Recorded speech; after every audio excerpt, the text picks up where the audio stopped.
Asato ma sadgamaya tamaso ma jyotirgamaya mrityurma amritam gamaya. Om Shanti Shanti Shanti. Om, lead us from the unreal to the real. Lead us from darkness unto light. Lead us from death to immortality. Om, peace, peace, peace. Namaste and good morning, everybody.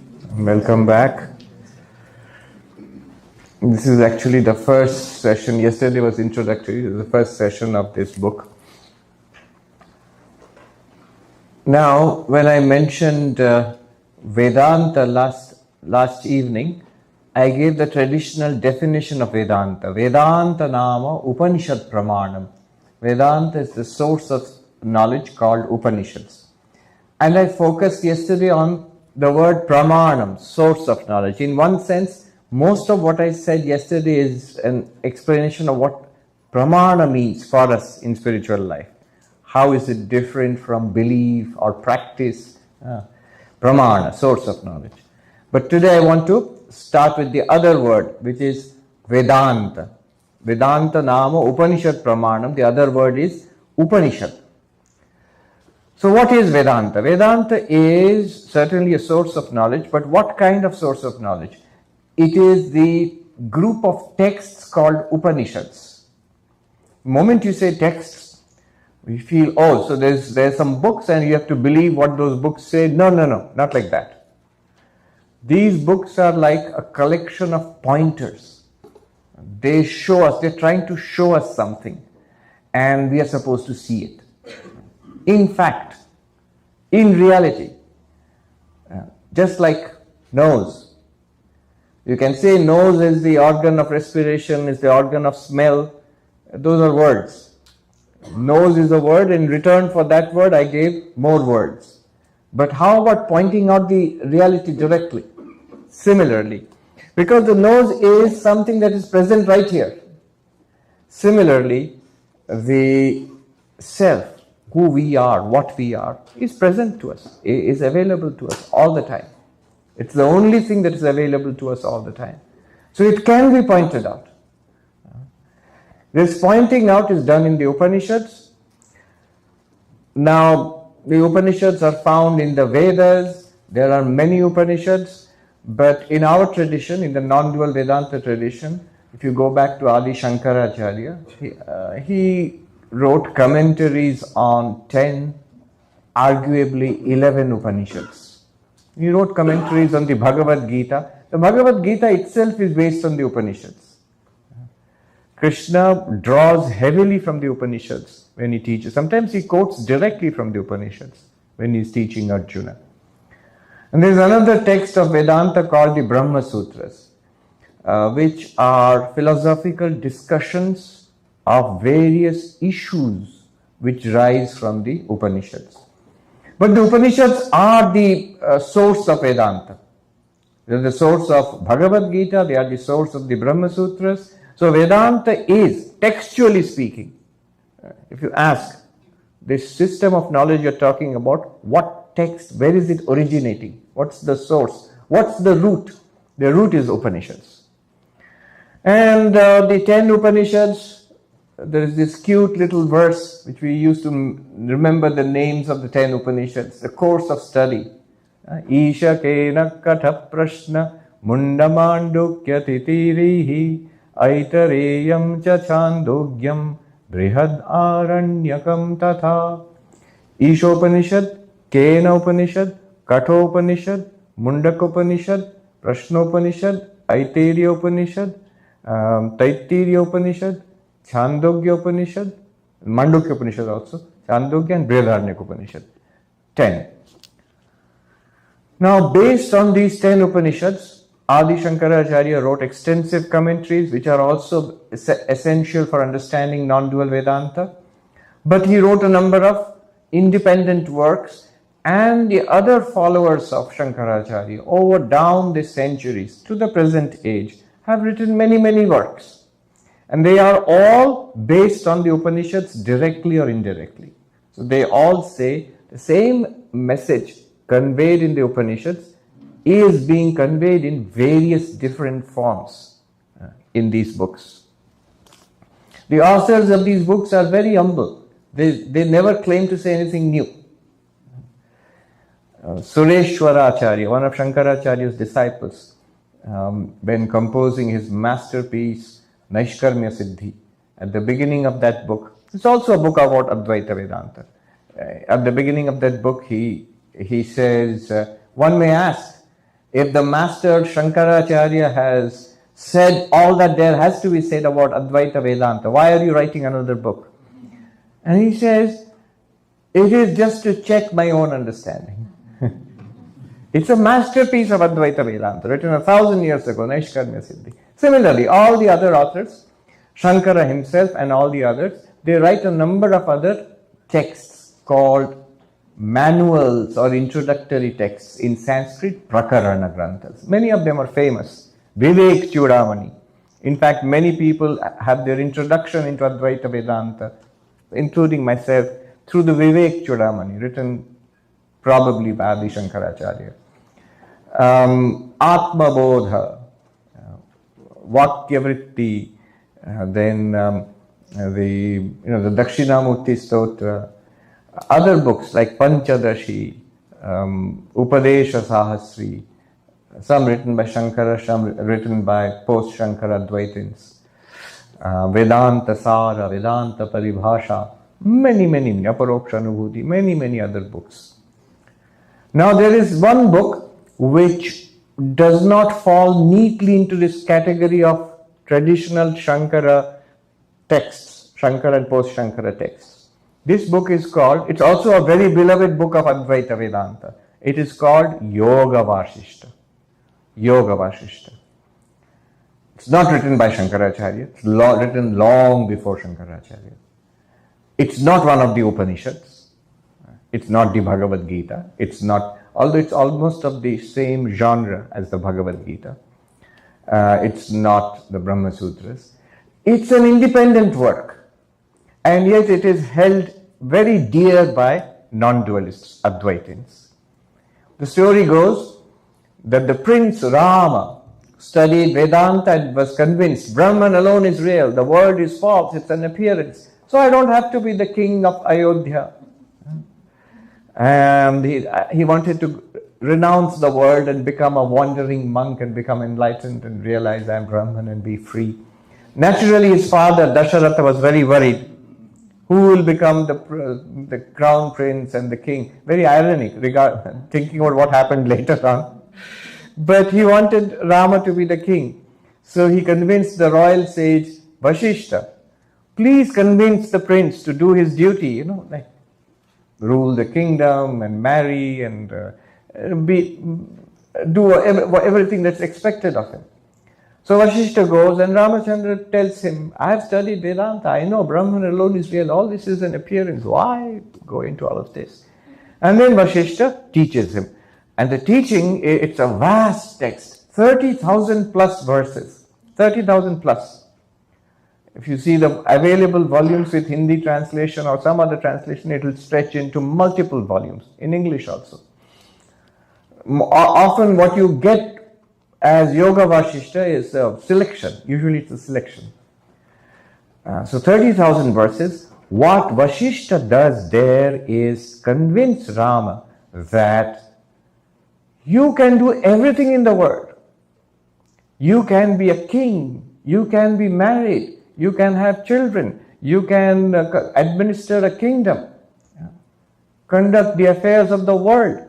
Everything you can do while being fully enlightened. There is no contradiction. He says, Vashishta says, Sri Ramakrishna quotes this actually. Vashishta says to Rama, well Rama, it is good that you want to realize Brahman, but tell me, the world that you want to leave behind, is it other than Brahman? Are there two realities? One world which you want to give up and one Brahman which you want to get?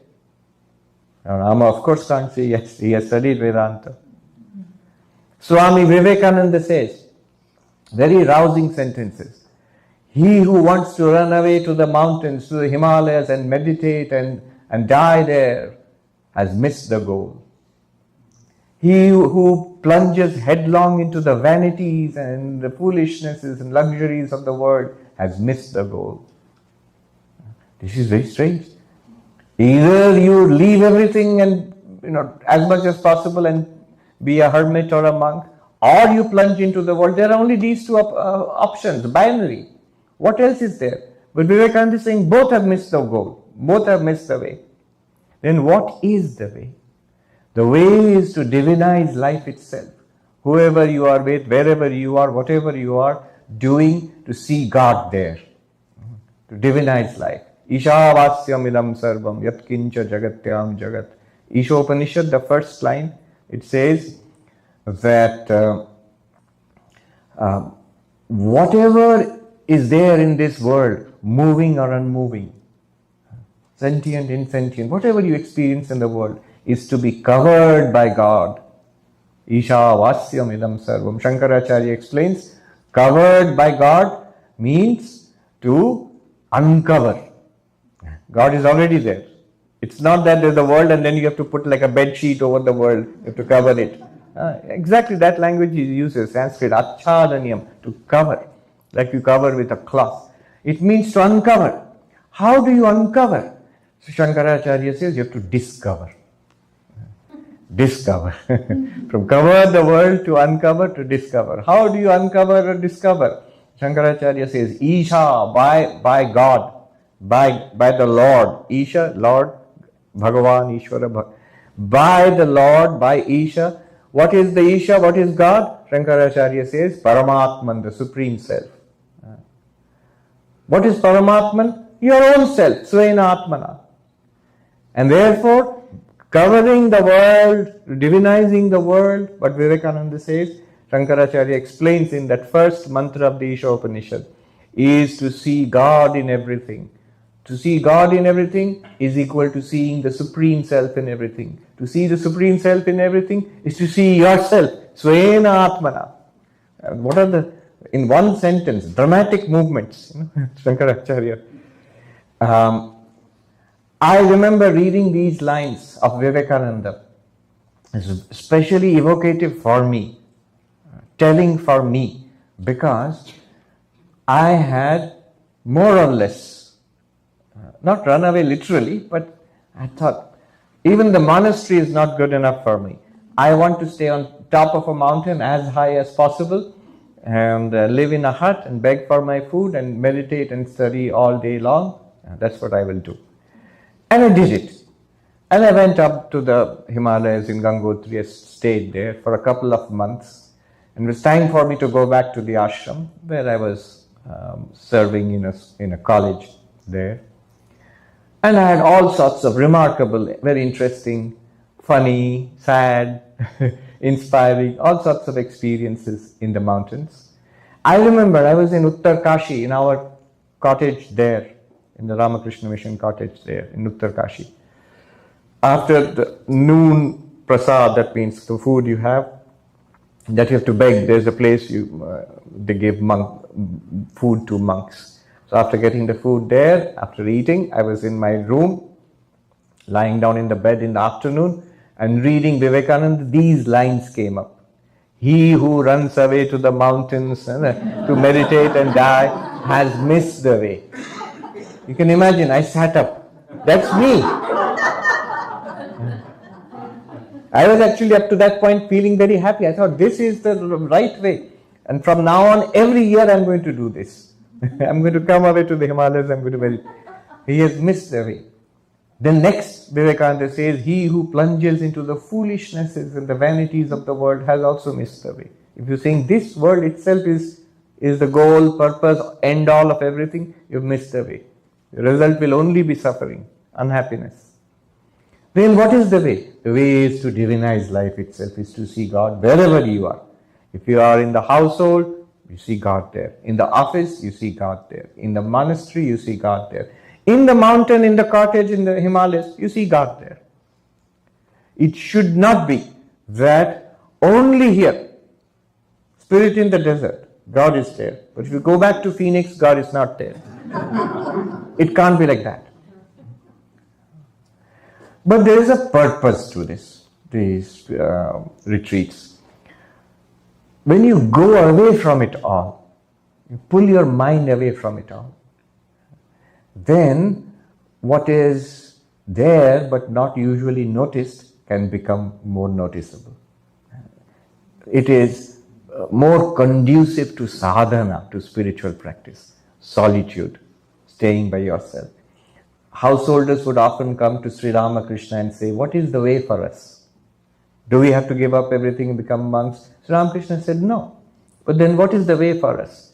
And one thing that Sri Ramakrishna would often recommend is a retreat. He would say, Majhe Majhe Nijjane Vash. Once in a while, go away into solitude. It could be an ashram, it could be utter solitude, it could be a mountain cave. Once in a while, go away. One Tibetan monk said it very beautifully. He says, after enlightenment, after you realize, it is true that what is there in the retreat, he says, forest retreat. Here it's a desert retreat, forest retreat. What is there in the retreat, the forest, is also there in the city. But never give up an opportunity to go into the retreat. It is true, what is there with eyes open is also there with eyes, what is there in eyes closed in meditation is also there with eyes open when you see the world. But never miss your meditation. It is true that there is no difference between you and the Guru, but never fail to give respect to the Guru. Like this, multiple warnings. So, the Yoga Vasishta is especially important because of that. You are all people who have families, jobs, houses, paperwork, lots and lots of paperwork, whether it's car insurance or your own health insurance, same thing, car insurance and body, this body is also car. In Upanishad, chariot.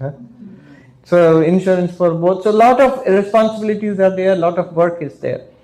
How can one have spirituality, this non-dual spirituality especially, is highly suitable for people who are busy in the world. That's why it was preached by Krishna to Arjuna in the battlefield.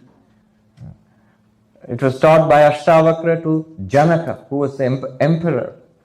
So in the midst of activity, responsibility, pressure, struggle, how can one be spiritual?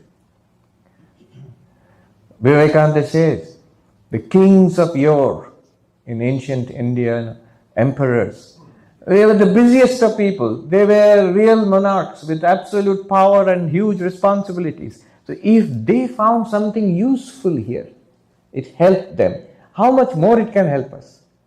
If they found it practical, we often say, tell us something practical. If they found it practical, the most practical of people, who are the most practical of people? Kings, politicians, monarchs, generals, they have to be very practical. If they found it practical, how much more so it should be practical for us? Vivekananda says, we complain we have no time. We have a lot of time for nonsense. These are the busiest of people and they had time for this. You often find in these books. In this book, there is a sage, Vashishta, who also, by the way, was a married person. And there is the prince, Rama. That's the dialogue between them. So they are the busiest of people, and yet they had time for it. How much more should we have time for it? So, now the problem with the Yoga Vasishta is it's huge. It's 30,000 verses. I mentioned earlier also this wonderful monk I met. Maybe in the evening when we talk, I'll tell you more about my experiences there.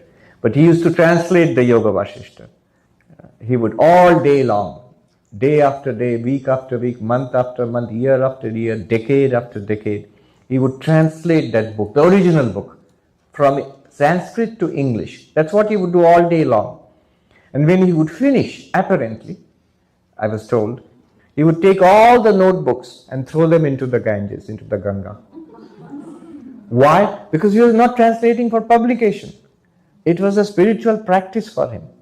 And he would start all over again from the beginning. And he did so till the end of his life. We don't have to do that, thankfully. Somebody has done us a favor. Somebody has, an unknown monk, we don't know who, few hundred years ago, at least from old manuscripts we find, few hundred years ago, this book was written. Yoga Vashishta Sara, the essence of Yoga Vashishta. So, out of the 30,000 verses, just over 200 verses, he selected, whoever he was, and he put it into 10 chapters. These are, what are these selections? The stories. They're all very fascinating stories. They have been set aside. Many secondary details have been set aside. Just the teachings, just the non-dual teachings, they have been compiled into 10 verses, 10 chapters. So it's a blessing for us. Even if we don't study the whole Yoga Vashishta, we can at least study this book. Now, the way I was introduced to this book was from a wonderful monk called Kalipada Maharaj, Shiva Pradhananda. I don't know, is there anybody here who has ever met him? No. He was in our Belur Mutt, in a Belur monastery, and before that in our Mumbai monastery there for many, many years, decades. He was a strict non-dualist. He gave me a Bengali translation made by another senior monk, Swami Dhireshanandaji, who was also a committed non-dualist, who has translated many Vedantic books into Bengali. So, Kalipada Maharaj, who, if you like non-dualism, if you like Advaita, he would like you immediately. And he would give you this book, the Bengali version of it. The Bengali version has the 10 chapters with the 200 plus verses from the Yoga Vashishtas selected, enriched by copious notes. You will find them in this book. Plenty of notes. The notes are not part of the original book. The notes are provided by Swami Dhireshananda. And it's a treasury of Vedantic knowledge. It's a kind of eclectic selection. So it's not a beginner's book really. One has to have studied some Vedantic book, have a general idea of Advaita Vedanta. Then this is a very good supplement. And I was unable to use this book until recently because there was no English translation of this book. So our very own Swami Sarvapriyananda, who is the head of the Vedanta Society of Southern California, including the Vedanta Center of Phoenix in Hollywood, he translated this book. And that's the book which you have in your hands now. So the translation of the original Sanskrit, from the selections from the Yoga Vashishta, translation of the Bengali notes added by Swami Dhireshanandaji. So it's very useful. Now, the way I propose to proceed is, it's a big book. I mean, even this selection, we can't do 200 verses. I'm going to do one verse this morning, the very first verse of the whole book. Just one verse, and you'll see how packed it is. I'm going to do one verse, followed by question answers on whatever I have said. I'm going to say a lot of things in the next 40 minutes or so. And then a meditation, a non-dual meditation, Shravana, Manana, Nididhyasana. Then we'll proceed again with something else in the afternoon. And tomorrow I propose to read my favorite chapter in this book, which is 6th chapter, Atma Manana, contemplation on the Atman. I propose to read it along with all of us. We'll read it and discuss it. That will be all of tomorrow. But now, diving straight into the book, chapter 1, verse 1. Just that one verse. Those who like, you can repeat after me. I will chant and you repeat after me.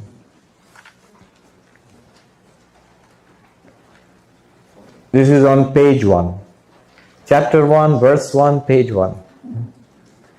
Dikkaladhyanavachinna Ananta Chinmatra Murtaye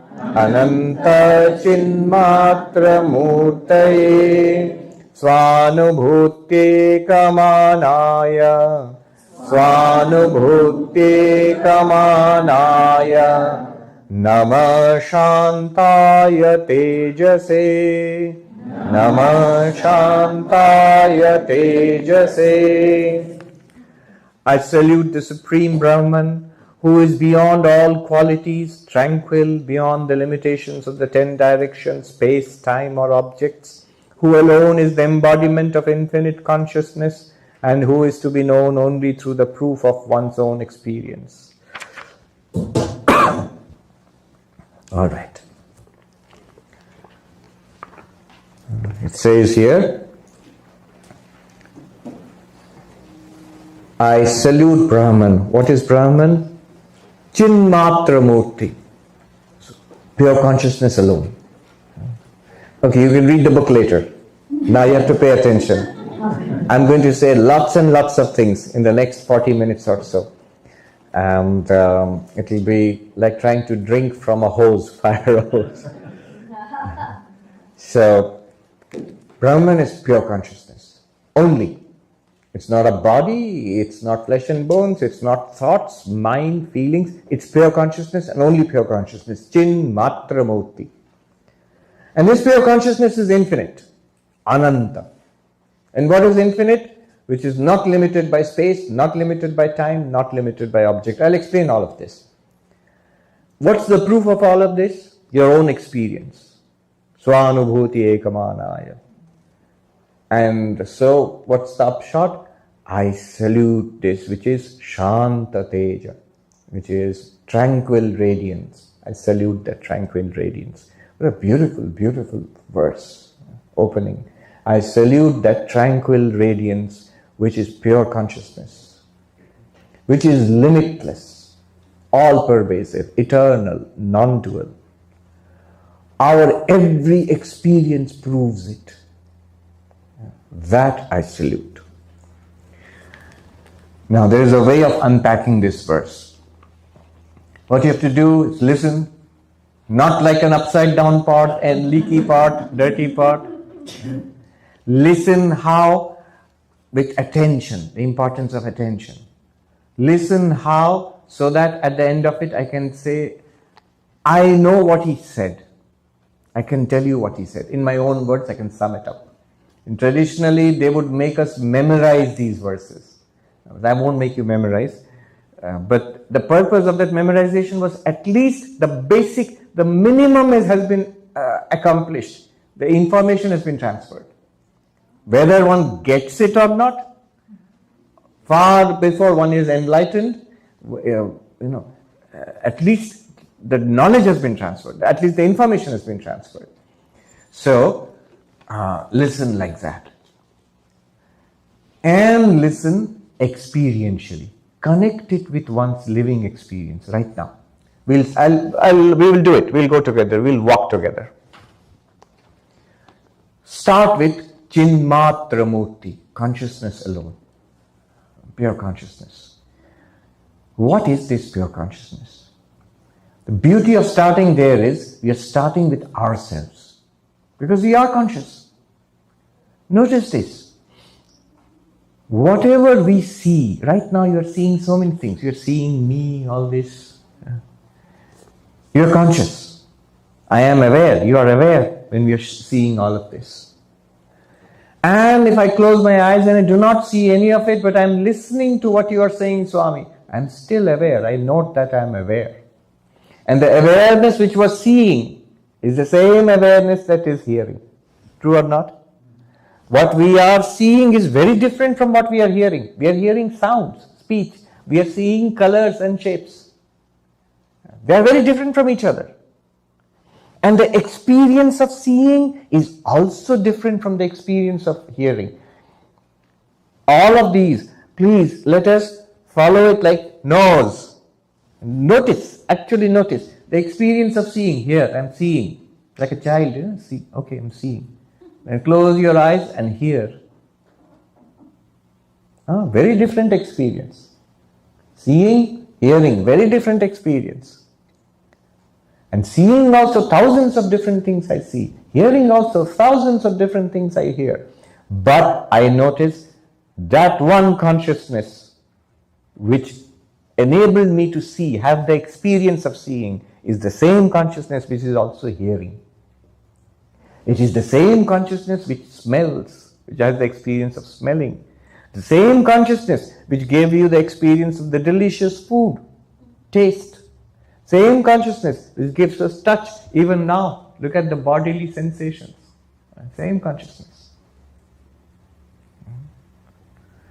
It is the one consciousness illumining all our sensory knowledge. Seeing, hearing, smelling, tasting, touching. The sensory experiences keep changing. They are different from each other. The awareness, I'm using awareness and consciousness indifferently. Awareness does not change. The sensory knowledge has a beginning and an end. I'm seeing, not seeing. Seeing again, not seeing. Beginning and an end. But that awareness has no beginning and end. It was there before the beginning of the experience. It is there during the experience. It's there after the experience. All these, the perfect way of listening would be to keep checking. Yes, quite obvious. True. Yes. And it continues all day long. And it continues when we fall asleep and the world disappears from us, our bedroom disappears from us, our body disappears from us. First person experience. Dream world starts. Dreams start. Whole waking world is gone. Entire new dream world has come up. Same awareness. Same consciousness continues. And even I might go so far as to say, when the dreams also stop, neither experience of the world nor dreaming, blank, deep sleep. It is the same consciousness which illumines the blankness of deep sleep. Deep sleep is not an absence of experience, it's an experience of absence. It's not the absence of consciousness. It is consciousness illumining an absence. A very simple way of understanding waking, dreaming, deep sleep is just like this. Try it now. Eyes are open. Ears are open. You are listening and hearing. This is called waking. When the sense organs contact an external world. Now let us close our eyes. Thoughts, I cannot see anything anymore. Thoughts, feelings, emotions are going on in my mind. Imaginations. Now just for a moment, arrest all the movements of the mind. Stop. Blank. Still. Now gently open the eyes again. When the eyes were open and experiencing the world, it's waking life. This is what we call waking. When the eyes were closed, I was with my own mind. It is a simulation of my dream state. Simulation, it's not dream state, simulation of the dream state. And when I tried and arrested the mind for a few seconds, blank, no stimuli, external or internal, that's a sort of approximation of the deep sleep state. In all three states, you were there. That consciousness. And that consciousness is the self. Again, check. That consciousness which is hearing, smelling, tasting, touching, is it not I? That's what I really call I. I am hearing, I am listening, I am tasting. That consciousness which is awake experience, dream experience, deep sleep, that is I. That does not change. That is continuous. That is one and the same. Yet it cannot be known. It is the one which knows. It is the one which the Upanishads say, that shining, everything else shines. By its light, everything here is lit up. Kathopanishad, Shvetashvatara Upanishad, Mundakopanishad. Tameva bhantam manuvati sarvam tasya bhasa sarvamidam vibhati. That shining, everything else shines. By its light, everything here is lit up. You shining, you the consciousness, You, the awareness shining. Everything else shines. Everything else, mind, senses, they shine. Shine means not glow in the dark. You're not radium. It is knowledge. You're able to experience, illumine. That shining, everything else shines. Mind shines. The senses shine. By its light, by your light, the mind is illumined. By your light, the senses are illumined. You are the central sun of the little solar system called body-mind. You are the sun at the core of it all. By that light, all is known. Things are seen, heard, smelled, tasted, touched. Thoughts also. Every thought is also illumined by that same consciousness. Every memory is illumined by the same consciousness. Every desire, every flash of pain and pleasure, all of it. Our experiences are made possible because we are awareness. That awareness, I am. It is the knower of all knowledge. The light which shines in the heart. So that consciousness, I am. This is what is meant by Chinmatra Murti. I am consciousness alone. We say, I know that. There's nothing big. Yes, I am consciousness, but also I am mind and body, and this body, mind, consciousness, this bundle I am. No, he says Chinmatra, only consciousness. Remember, the objects of the world keep changing. The body keeps changing. The mind keeps changing. It changes much faster than anything else, the mind. But you are that one consciousness. You are the one witness and experiencer of the ever-changing mind-body world. Therefore, you are not the mind, body and world. You are the consciousness alone which experiences, which illumines all experience, which makes possible all experience. Now, here, because you make possible all experience, all knowledge is possible because of you, the consciousness. Therefore, whatever is known is an object to you, an object of knowledge. You are the subject of all knowledge. You are the pure subject, never an object. Therefore, whatever is known must be an object and cannot be you. I'll repeat. Anything that is known is an object of knowledge. And we are, you are, I am the subject of knowledge. Therefore, the subject and the object can never be the same. Whatever we know is an object, it's never the subject. Therefore, I, me, myself, the pure consciousness can never be known. It can never be an object of knowledge. Thank God it cannot be known. We feel disappointed. Oh, we can't know it.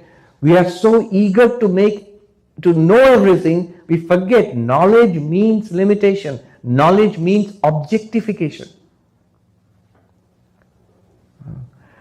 You cannot be known, and thank God you cannot be known. That means you are the subject. You are the witness. You are that which knows. You are not an object. If you made yourself an object, who would be the subject? What would be the subject? You are always the subject, never the object. You are always the illuminer, never the illumined. And that's good. You are the light of lights. Chinmatra Murti.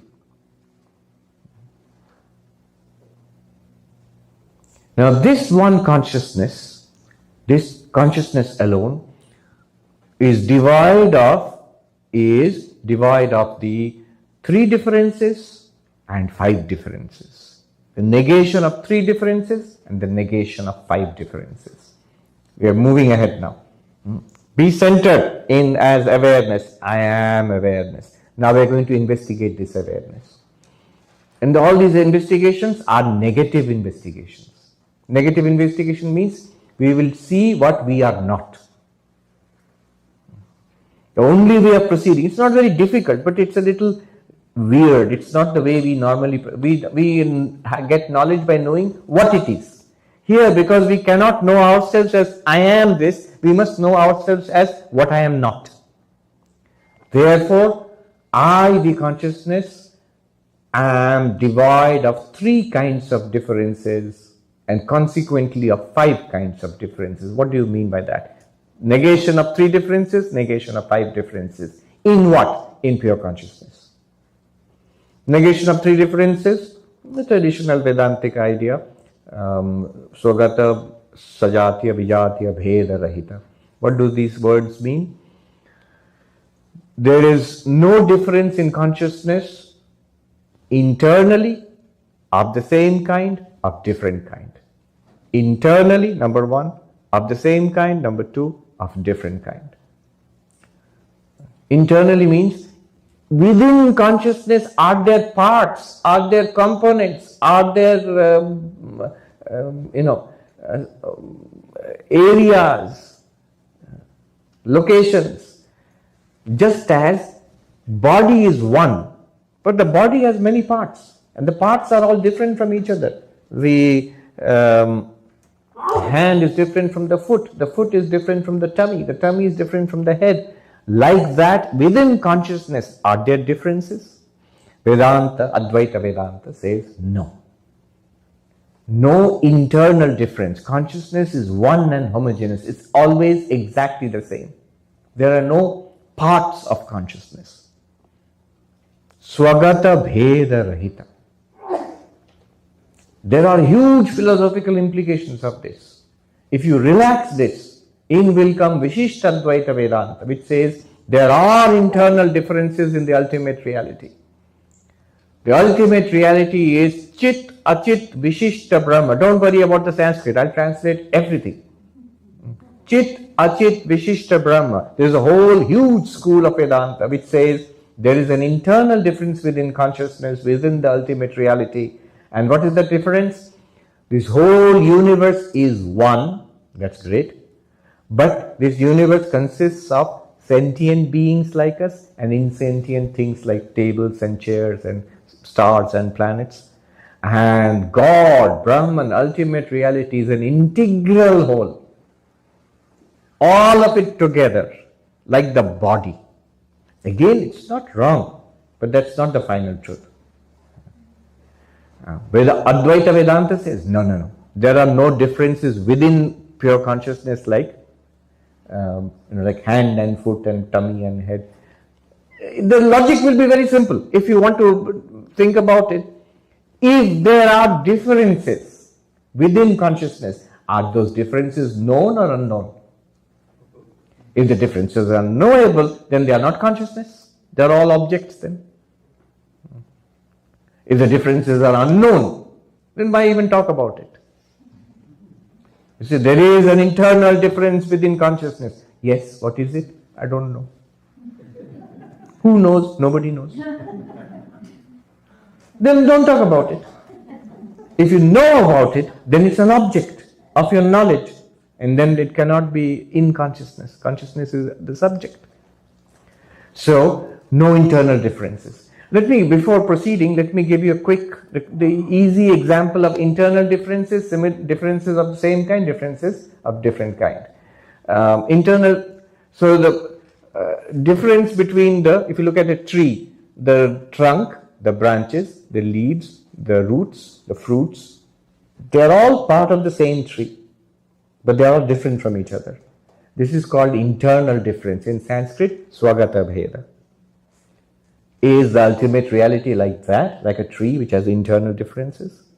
Vedanta says no. Then difference of same kind. This tree and that tree, if they belong to the same species, there are 2 trees. They're clearly different from each other. They are the same kind. So is the ultimate reality like that? Are there many ultimate realities? Or many pure consciousnesses? No. Sankhya philosophy holds there are many pure consciousnesses. Sajatya Bheda. Similar consciousnesses. We are all similar, but we are all different from each other. Like that tree is different from that tree. Vedanta says no. There is only one pure consciousness. There are no similar pure consciousnesses. This very truth in the Abrahamic religions is the great truth of monotheism. That there is one God. There are no God with capital G, the creator, preserver, destroyer of the world, omnipresent, omniscient, omnipotent. There can be only one of those. That's the great teaching of Judaism, Islam, Christianity, and Islam. Same idea. No sajatiya bheda, no difference in kind. Then there is another kind of difference. There is a tree and the rock. They are of different kinds. The tree is different from the rock, and the rock is not another type of tree. It's not even a part of that tree. It's an entirely different kind of entity. So is there, apart from pure consciousness, is there some other reality? Something different from pure consciousness? And here, the dualistic schools will say, yes, there is Brahman and there is the world. They're different. God has created the world. Advaita Vedanta says no. All very counterintuitive. Whatever appears to be different from pure consciousness is an appearance in pure consciousness. In our own dreams, the example is a dream example is very good. In our own dreams, we are there. And the dreaming mind by itself projects what seems to be a non-mental world. Trees, rocks, people, sky, earth, they don't seem to be the mind. They seem to be very different from the mind. But when we wake up, what's the truth? The truth is that whatever we saw in the dream, physical, time, space, object, all were nothing but the mind. So even when it appears to be different from the mind, it is still the mind. Even when this world appears to be different from consciousness, object different from subject, the so-called object is ultimately nothing other than the subject, pure consciousness. So no difference of kind, sajatiya bheda rahita, vijatiya bheda rahita, no difference of kind, no difference of the same kind, sajatiya bheda rahita, no difference within itself, swagata bheda rahita. The three kinds of difference are negated where? In consciousness. What is the implication? 5 kinds of negation. So the dualistic schools of Vedanta, they uphold, Madhvacharya and others, pancha bheda, 5 differences. And Advaita Vedanta says nope to each of those 5. What are the 5 differences? One is the difference between God and sentient beings, Ishvara Jiva Bheda. Second is the difference between individual sentient beings. You are all different from each other. We are all different from each other. Obvious. Jiva Bheda. Third is the difference between God and the world, Ishvara Jagat Bheda. God is there in heaven and this is the world. They are different. Ishvara Jagat Bheda. That's the third kind of difference. The fourth kind of difference is Jiva Jagat Bheda. You are different from the chair you are sitting on. You are a sentient being, the chair is an insentient object. And fifth one, Jagat Bheda. The chair is different from the carpet. And the carpet is different from the hall. The hall is different from the mountain. Things in the world are different from each other. That's all it means. 5 kinds of difference. Difference between God and sentient beings, different between the sentient beings themselves, different between sentient beings and the world, different between objects in the world, and difference between God and the world. 5 kinds of difference dualistic religions affirm. And that's common sense. That's how we all think. Advaita Vedanta says nope to all of them. Ultimately, there is no difference between God and the sentient beings. That is the very meaning of Aham Brahmasmi. This pure consciousness alone, with the individual mind and body, is you and I am Jiva, sentient being. This pure consciousness alone, with the power of Maya, is God. But both are that same pure consciousness. And this individual body mind and the power of Maya, they are appearances. Similarly, the other 4 differences, your homework.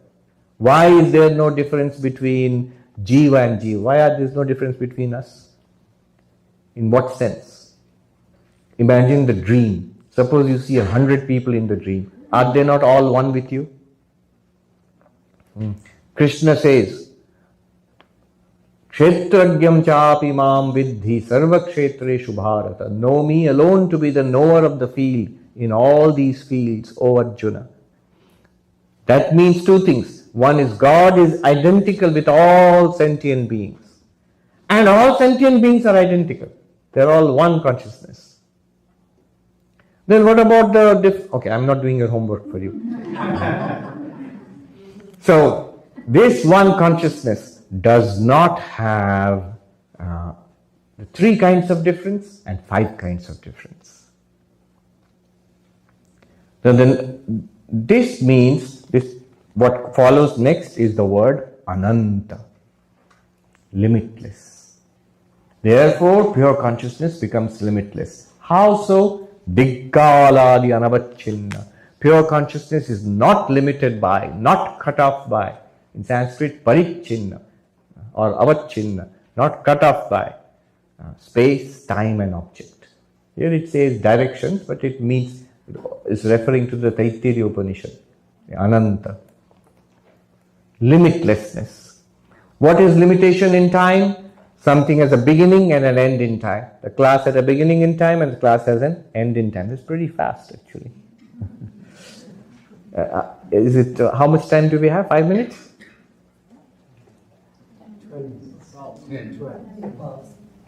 12 minutes, okay. So, not nearly enough. So, you mean, not limited in time, it would mean eternal. Limited in time means has a beginning and an end. If something is not limited in time, that means it has no beginning and no end, eternal. Limitation in space, it means location. So we are located in the chapel here. That means we are not located in our rooms. We are located in the spirit in the desert. That means we are not located in Phoenix now. You are in one place, means you cannot be in the other place. We are limited in space. Every entity in this world physically is limited in space. We are limited in space physically. This facility is limited in space. Arizona is limited in space. The United States is limited in space. The Earth is limited in space. The galaxy and so on. They all have space limitation, from the tiniest particle to the largest galaxy. But suppose something has no space limitation, what will happen to it? All pervasive. There is no space where it is not. There's no space where it is not. It does not have a beginning and an end in space. You can't find out one space where that thing is not, which is not limited in space. Not limited by object. Pure consciousness is not limited by object. Object limitation is what? It's an interesting concept to get one's head around. It's basically what is called the law of identity. A thing is itself and different from everything else. This is a book. It's different from the person holding the book. It's different from every other book. In fact, it's different from every copy of the same book. You also have copies of the book, but this copy is different from those copies. So, every entity is identical to itself and different from everything else. So this is a kind of limitation. It's a kind of limitation. Why? Because this poor thing can only be itself. It can't be anything else. A pen can only be a pen. It can't be a car or a rock or a chameleon. It can't be anything. It just is itself. It's a limitation. Every object is limited to being itself and different from everything else. Suppose something does not have object limitation. Something is not limited to only being itself. Something is not different from other things. If a thing does not have object limitation, what will happen? What's the implication? Nothing in the universe will be different from it. This has an object limitation. Everything in the universe is different from this, or this is different from everything else in the universe. But suppose there is something which has no object limitation, then no object in the universe will be different from it. There will be no second entity apart from it. No second, non-dual. Non-dual, Advaita. No object limitation means Advaita, non-duality. Pure consciousness is non-dual. There is no second reality apart from it.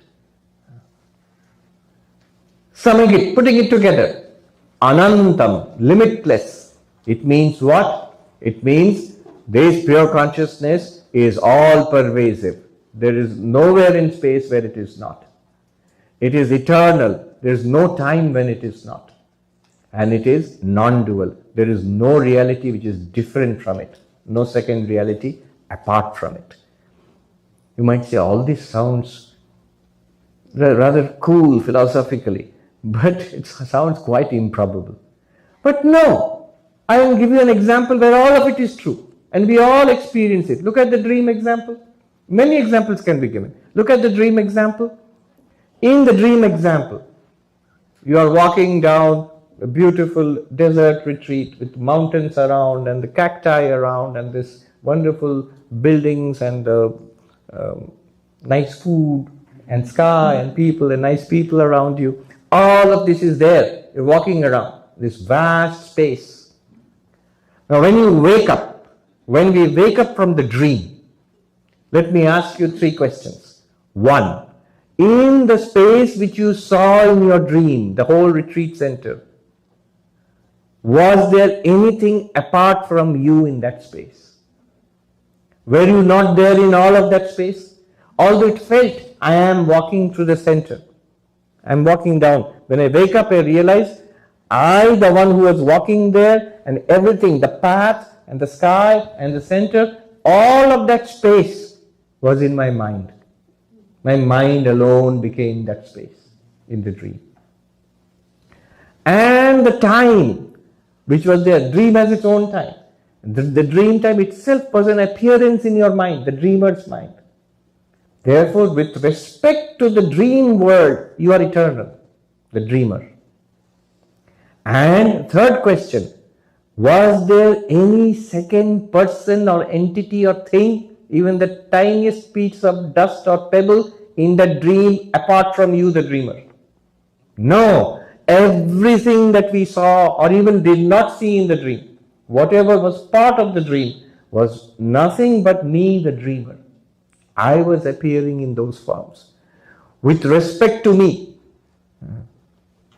the dream is non-dual. Or with respect to the dream entities, the dreaming mind is non-dual.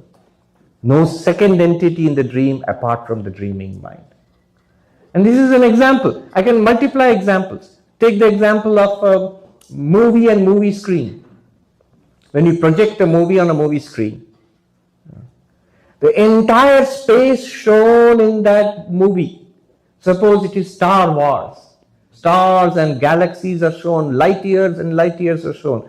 Are they anything apart from the screen? Doesn't the screen pervade the so-called fictional space of the movie? All pervasive screen? Of course. Otherwise the movie won't exist.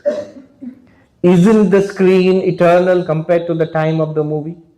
No matter how many millions of years have elapsed in the movie, the screen is eternal compared to that, because it was there before the beginning of the movie and is there after the ending of the movie and during the duration of the movie. And all those entities who appeared in the movie, all the characters, places and objects, spaceships and whatnot, they do not constitute a second reality apart from the screen. The screen is non-dual with respect to the entities in the movie. Movie and screen example. All pervasiveness, eternality and non-duality are there. Basically the idea is the screen is not limited by the movie. The dreamer is not limited by the dream. Pure consciousness is not limited by this universe. That's the meaning of the word Ananta. And this Ananta alone is expanded as Dikkaladi Anabachinna, not limited by space, not limited by object, not limited by time. Adi means etc. What are we doing to all of this? He says, Namaha, I salute. I salute. Now when you say I salute, there is something to be understood here also. The non-dualistic Namaha salutation is different from the dualistic salutation. The dualistic salutation is Krishnaya Namaha, Shivaya Namaha, Devyai Namaha. I salute the Divine Mother. I salute Krishna or Christ or Shiva. I salute. I bow down to the divinity. I am a sentient being, a jiva, an ordinary person, a small person. Here is the divinity before me, and I naturally bow down in reverence. But there is an implicit duality there. Always, in all salutation.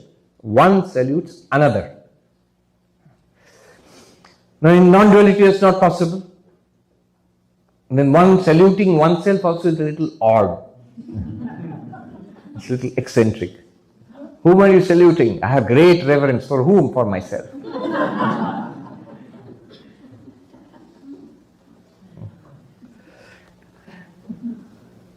Now, so what does Namaha mean here? Two meanings, two very nice interpretations I will share with you, non-dualistic interpretation. And both I am borrowing from the philosopher Arindam Chakravarti. One comes from the Mimamsa tradition, one comes from Advaitic epistemology. First one from the Mimamsa tradition. What are we doing? Investigating the meaning of the word Namaha, salutation, in the non-dualistic context. How can you salute in the non-dualistic context? One meaning of Namaha, the original meaning of Namaha. So Professor Arindam Chakravarti he is very good at playing with words to bring out a deeper meaning. In the Vedic context, remember all of these traditions come from the Vedas. In the Vedic context, there is the kind of worship they used to do was the fire sacrifice.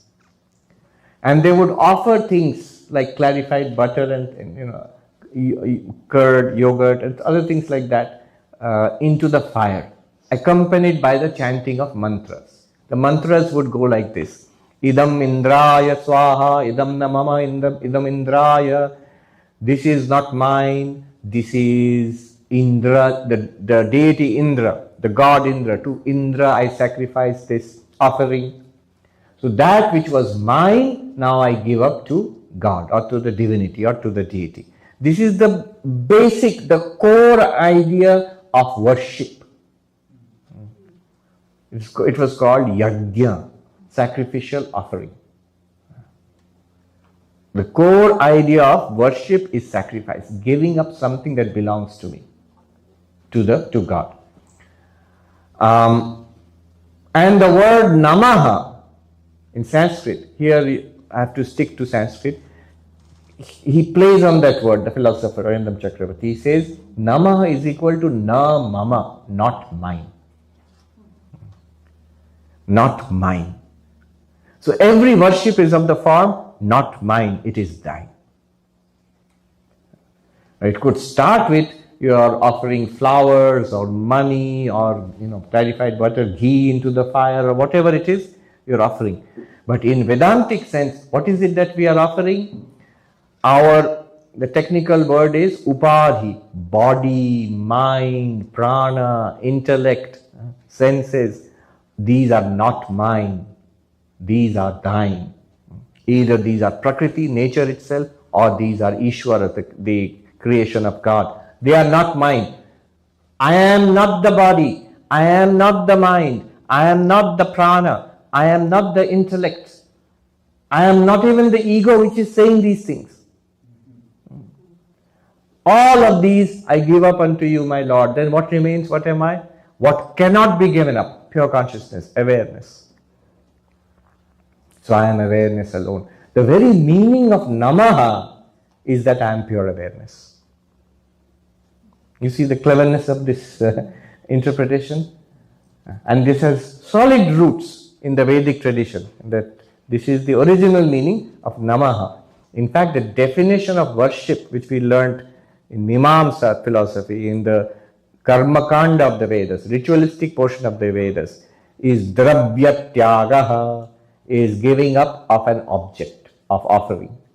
Here the object of offering happens to be what I identified with earlier: body, prana, mind, personality, memories, likes and dislikes, ego, everything that which was not I had taken to be I. Now I recognize it is not I. It's not mine, it is thine. Am I less by it? Do you become less by breaking out of the cage? No.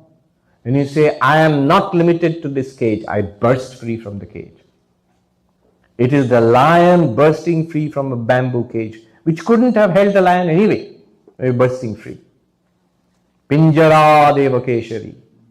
As a lion bursts free from a cage, not mine. You're bursting free from the cage. That is the meaning of Namaha. That is from the interpretation based on Mimamsa philosophy. Second interpretation, which is the same philosopher Arindam Chakravarti gave in another context when he's talking about Kashmiri Shaivism, he's talking about Abhinavagupta. And he, beautiful line, Atmanam namami, Atmanam namami.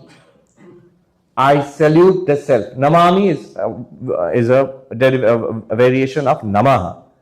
I salute, I am saluting. Namami, aham namami, I am saluting. Now, follow this derivation. It's a simple derivation because in Sanskrit it might sound difficult. Namami, look at the word namami.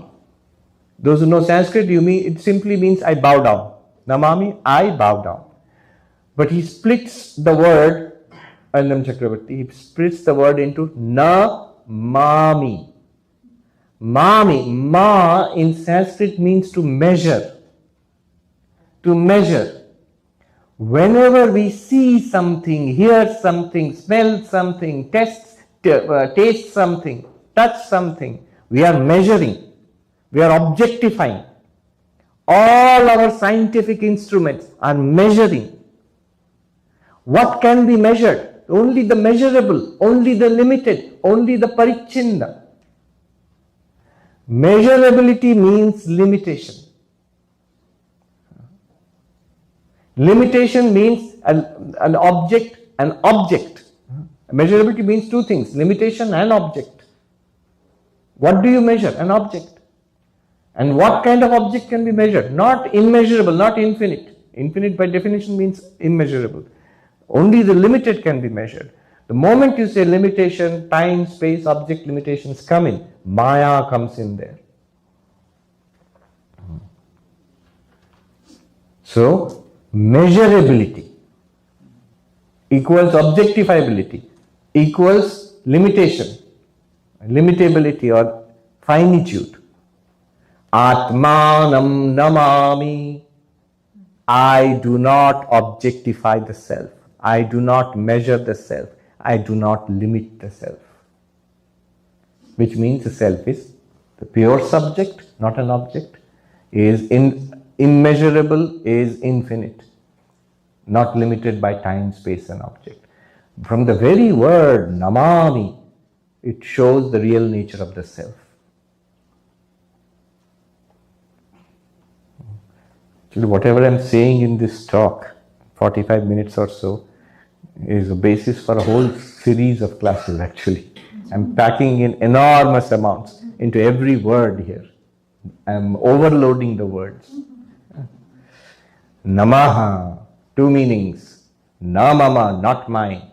If the body, mind, prana, ego are not mine, then I am pure consciousness. Namami, I cannot measure the self. I cannot objectify the self. What can be objectified? Body, mind, prana. Therefore, body, mind, prana and all are not the self. Then what is the self? Chidananda Rupa Shivoham Shivoham. The pure subject, pure consciousness, awareness, bliss itself, Shiva itself is the self. Namaha, Namami. Now, we have done these words. Diggaladhyanavachinna Ananta Chinmatra Murtaye Namaha. What's remaining? Swanubhuti Ekamanaya Shantaya Tejase. I just mention a few things about it in the next class. Then we'll go into Q&A and meditation, hopefully. Yes. Om Shanti Shanti Shanti Harihi Om Tat Sat Shri Ram Krishna Arpanamastu. The hard part is over. Whatever happens from now till the end of the retreat is just explanations of what happened now and trying to experience it. More or less. I thought people would be making a run for the hills. This is too much theory for me. But believe me, none of it is theory actually, and we'll see that. One interesting thing to notice in the meditation will be, can I match it with what was said earlier? If you have made notes, if you look at your notes, it'll look like a lot of philosophy and abstraction, but it isn't actually. It's as straightforward as this is a nose. We'll point to it. One thing I decided just now was that I'll switch the order. We'll do the meditation first after I finish the teaching. We'll do the meditation first, as long as people are fresh. And then we can go into Q&A. Meditation itself will clarify. Whatever was taught in the first session and completing now will actually be done in the meditation. So it should clarify. And then we will have questions.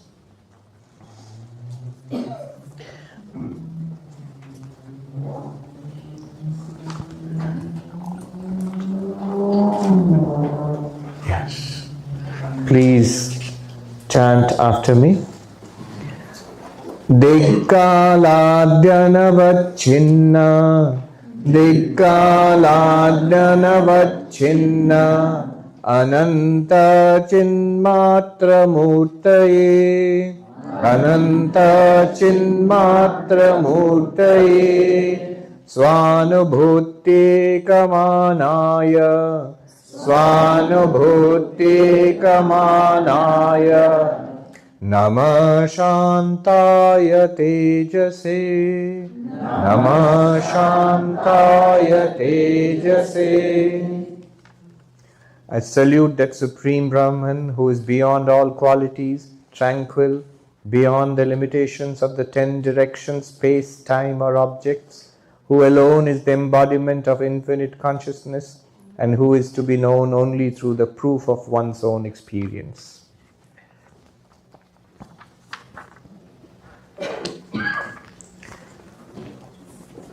To summarize in brief, whatever was done. I can see some people thinking, oh no.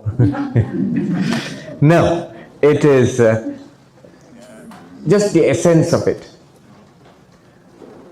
Some people, especially those trained in mathematics or sciences, don't like too much talking.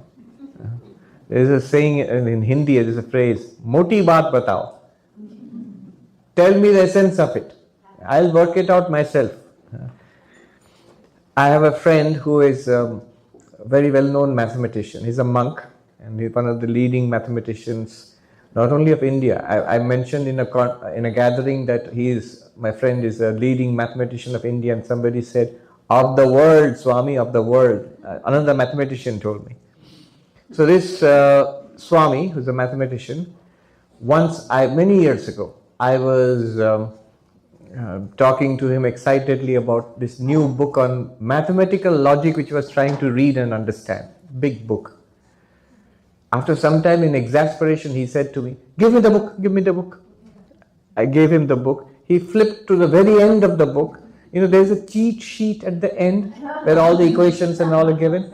He looked at that for a few minutes and then he slammed the book shut and he said, that's all. Why so verbose? See, for a highly trained mind like that, you don't need all these explanations and examples and all. You just need the equations. Once he reads the equations, he knows what's there in the book. It's done. So like that, let me present just a cheat sheet here. Whatever was done, the essence of it is this. You are awareness, not what you are aware of. You are aware of the body, the world, you are even aware of the mind. Therefore, you are not the body, mind, world. You are awareness. This awareness, which is not the body, does not have the properties and problems of the body. This awareness, which is not the mind, does not have the properties and problems of the mind. You are awareness. In this awareness also appears space, time and objects. Since all space appears in awareness, you, the awareness, are all pervasive. Since all time appears in awareness, you, the awareness, are eternal. As awareness, remember, not as body. Since all objects appear in awareness, you, the awareness, are non-dual. This all-pervasiveness, eternality and non-duality of awareness is called infinitude of awareness, infinite awareness. Put in another way, our common sense ideas about ourselves, the world and God are that we are many, the world is real, and there is some God separate from all of this. In Sanskrit, Jiva Bhedaha, Jagat Satya, Ishvara Anya. All these three are denied by this teaching. We are not many, we are one, contrary to appearances. The world is not a separate reality, it's an appearance. And Brahman, the ultimate reality, is not separate from you. It is you. That's it. That's the cheat sheet. You want it even smaller, even less. Give me one powerful equation, a grand unified theory. Brahma Satyam Jagat Mithya Jiva Brahmaiva Napara. Brahman alone is real. Existence, consciousness, bliss alone is real. The world, this world which appears to be real, what about it? It's an appearance of that reality. What are we? Real or false? You are Brahman. You are Satchidananda. You are the ultimate reality in your real nature, not as body-mind. So that's one sentence. Make it even simpler, shorter, less words. Tat Tvamasi, you are that. Aham Brahmasmi, I am Brahman. Less, more less, shorten it, further. Om. The of the Om refers to you, the waker, and this waking world. The oo of the Om refers to you in the dream state and your dream experiences. The in the Om refers to the you in deep sleep, the blankness of deep sleep, potential state of deep sleep. And the silence beyond that ma refers to you as you are in yourself. That limitless consciousness which appears as waker and waker's world, dreamer and dream world, deep sleeper and deep sleep darkness. Om. Shorter, make it simpler. Silence. Maunam Vyakhyanam. Rakshinamurti Stotra, it says, silence is the teaching. But that's the silence, very eloquent silence. Beyond that silence, what that silence expresses is this vast literature of across the Upanishads, the Prakarana Granthas, Yoga Vashishta, this book, and so many others. All right, let me complete the teaching. What is the proof of all this? What is the proof? Svanubhuti ekamanaya. That whose proof is one's own experience. What does that mean? It's like this. What is the proof? I say that I am seeing all of you. How? What's the proof? What's the instrument? What's the source? Eyes. By my eyes, it is proven that you all exist. Because of my eyes, I can see you all. So what is the proof of your existence to me? The proof is, I see you. So I see X is the proof that X exists. Now what is the proof of the eyes? You can't say I see the eyes. I am not seeing my eyes. I can see all of you. I can't see my eyes. And what is the proof of the eyes? The fact that it sees. Sees what? Remember, proof is, in our definition, in our little limited world which I've just defined, what is proof? Seeing X is proof of X. Then what is the proof of the eyes? What is the proof of the seer? Seeing. Not seeing X. Seeing X, Y, Z, whatever you see. Every seeing is a proof of the seer. The I see you. It is not only a proof that you exist, but also a proof that my eyes are working. I see you. So it's not a proof that you exist. It's a proof that he exists for me. But also the same thing proves that eyes are working. Anything I see not only proves that that thing exists, but it proves that my eyes are working. That my eyes are there. It's a proof of my eyes. All seeing is a proof of the eyes. All experience, seeing, hearing, smelling, tasting, touching, thinking, remembering, enjoying, suffering, waking, dreaming, sleeping, our ordinary sense-bound experience, the experience of samadhi, all of them are proof that you are consciousness. Svanubhute kamanaya, the one proof of everything is that you are consciousness. That every experience proves you are consciousness. The experience of seeing this book proves that this book is there, that much is proved.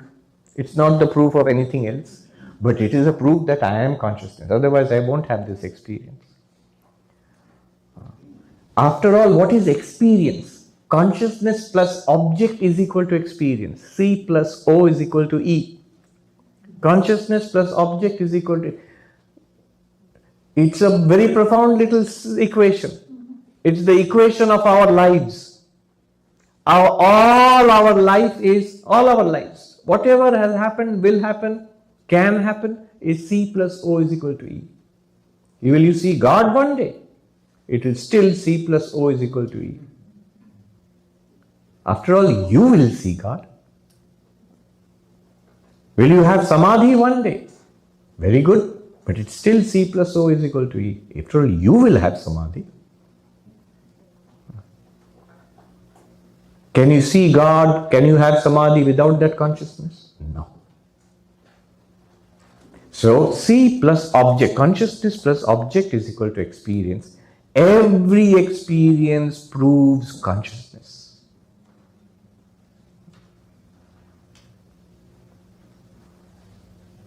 You say every experience proves the object also? Not necessarily. Every experience, the experience of an object proves that the object is appearing in consciousness. Could be a dream, could be an illusion, could be mithya, jagat mithya, false appearance, could be. But consciousness is indubitably proved. Consciousness plus object is equal to experience. Every experience is a proof. Svanubhuti ekamanaya. The only proof, and ever the proof that I am consciousness is experience. What experience? Any experience. For the enlightened one, for the one who has studied and understood, first verse of Yoga Vasishta Sara. Svanubhuti ekamanaya. That word. For that person. For the rest of us, experience is experience. You have had a cup of tea. Did it prove that you are pure consciousness? No, I just had a cup of tea. For the enlightened one, proof that I am Brahman. Cup of tea. Kenopanishad says, Prati bodha veditam matam amritatvam hi vindate. In every experience, one realizes Brahman, you have attained immortality. In waking, dreaming and sleeping, in eating and drinking, in talking, in driving, in cooking, in working, in enjoying, in suffering, in heaven and in hell and in life and in death, every experience points to Brahman. Then you have attained immortality. Doesn't matter what's the form of the experience. This is the beauty of Advaita Vedanta. Advaita Vedanta is interested in the sea. Every other path, worldly or spiritual, is interested in the O and in the experience itself. Advaita Vedanta points to the heart of experience. The heart of experience is not the object, it is consciousness. Even the absence of objects, suppose you remove objects, that's also a kind of experience. C plus negation of object, that mark we make for negation. Consciousness plus absence of object is also a kind of experience. Experience of absence. Experience will never stop. World is an experience, samadhi is an experience. And the heart of all experience is consciousness. How it works is like this. One teacher put it beautifully. How do these texts work? Suppose there is a little needle, maybe a diamond needle, which has to be located. It's on that mountain outside. Now it's under a particular rock on a particular side of the mountain. If you are told, go and find the needle, you can't, it's too much. It's a mountain. Where will you search for the needle? You need instructions. So we are told, go up the eastern side of the mountain. Then go up right there to that ledge. Then you will see there is a tree. And on the longest root of the tree, where the root meets the soil, at that point, look to the right side of the root. Below that root there is a pebble. Below that pebble there is a needle. That's your needle. So all those instructions from the climbing of the mountain till the root and the pebble and the finding of that needle, everything can be told to you. Can be told to us, and we will follow these, and these are essential, otherwise we'll never find it. We will follow these instructions, come to the needle, but then we have to see it with our own eyes. That seeing the needle with our own eyes or grasping it with our own fingers, that is realization. Up to that point, all these texts will help us. But finally, we have to grasp it ourselves. That final grasping is Swanubhuti Ekamanaya.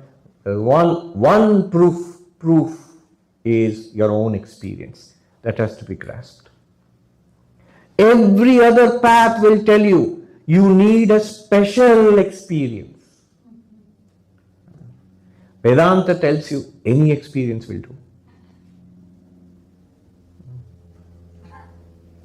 But you have to understand it. What are we looking for? The needle has to be located first. First, grasp how we are awareness, pure consciousness. The rest is easy to follow. Swanubhuti ekamanaya. Now, this word namaha has to be, okay, one more word. Shantaya, shanta. Shanta means peaceful. Here it means cessation of suffering. Cessation of suffering. The ultimate reality is also, the technical words are much easier in Hindi or Sanskrit. Upalakshit. Dukkha nivritti upalakshit param brahma. That ultimate reality characterized by the cessation of suffering. If you have it, you have cessation of suffering. Shanta. This comes from the Mandukya Upanishad, 7th mantra. Prapancha upashamam shantam. The silence of the universe. This ultimate reality is the silence of the universe. What is the silence of the dream? Is it waking up from the dream or realizing that the dream is a dream? When you realize that a dream is a dream, even when the dream is going on, it's the silence of the dream.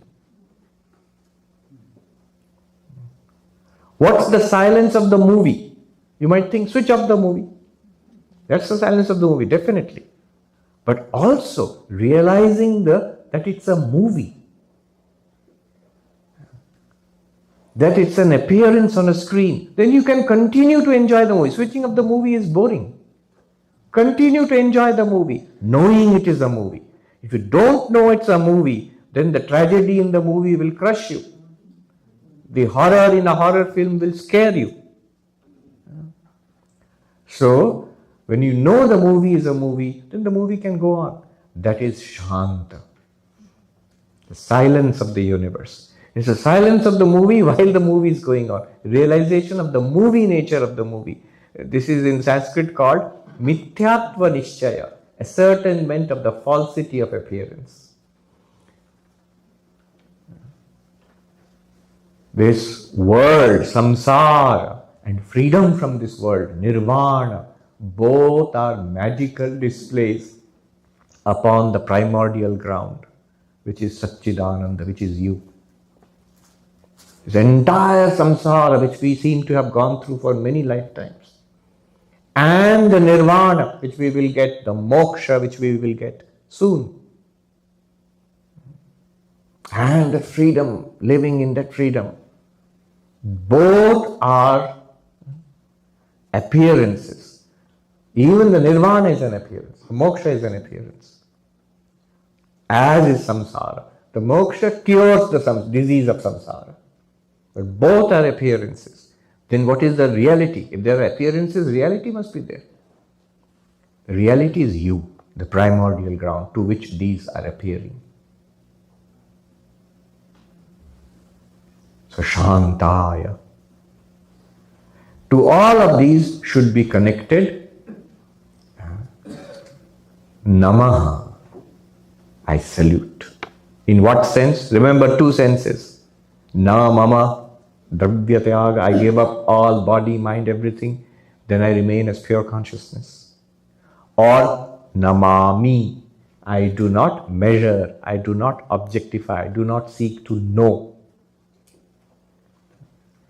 One sign of beginning of understanding of Advaita Vedanta is the stopping of the search. I am searching for my real nature, which I have heard about. In all Vedanta texts, I am the Atman, I am pure consciousness, I am a spiritual seeker. When we understand what Vedanta is telling us, immediately that seeking stops, we become spiritual finder. We have found it. Why? How? You are it. I have got it. I have not yet, I don't have full-blown realization, but I have found it, no doubt about it, because I am continuously available to myself. And Vedanta is again and again telling me that I, that self is the ultimate reality. You have found it.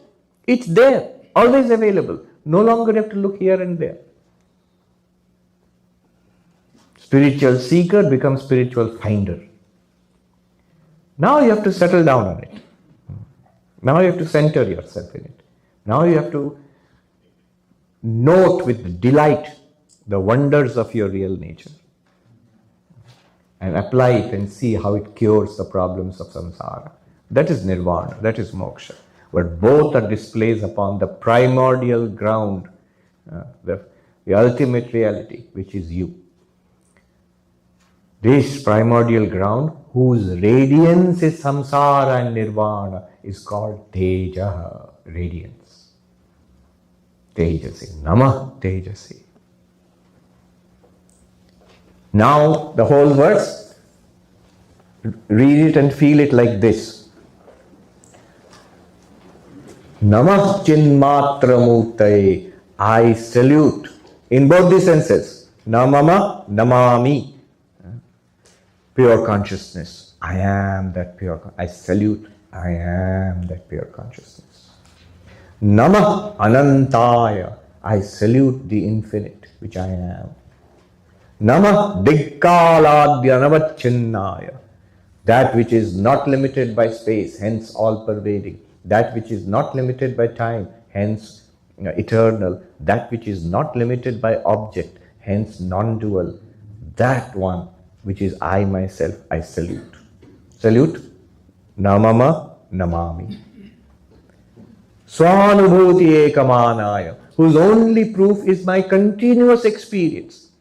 In every experience I am proving I am Brahman. Namaha Swanubhuti Ekamanaya Namaha. That itself is the cessation of sorrow. Shantaya Namaha. That all of samsara, whatever has happened till now, and all of moksha, my real nature, both displays is that radiance. Namah Tejasi. Keep Namah at the center and connect to each of the words. That's why they are all, those who follow Sanskrit, they will see it's all in Chaturthi, where you offer fourth case ending, where you offer salutations. So Namah is kept in the center, and then you draw lines to all of these. Each one of these words is a gateway to your real nature, to Brahman. All right. Done. Now, we'll first do the meditation, and then we'll have a little bit of Q&A, whatever time remains. Then we can have more Q&A in the afternoon, in the evening also.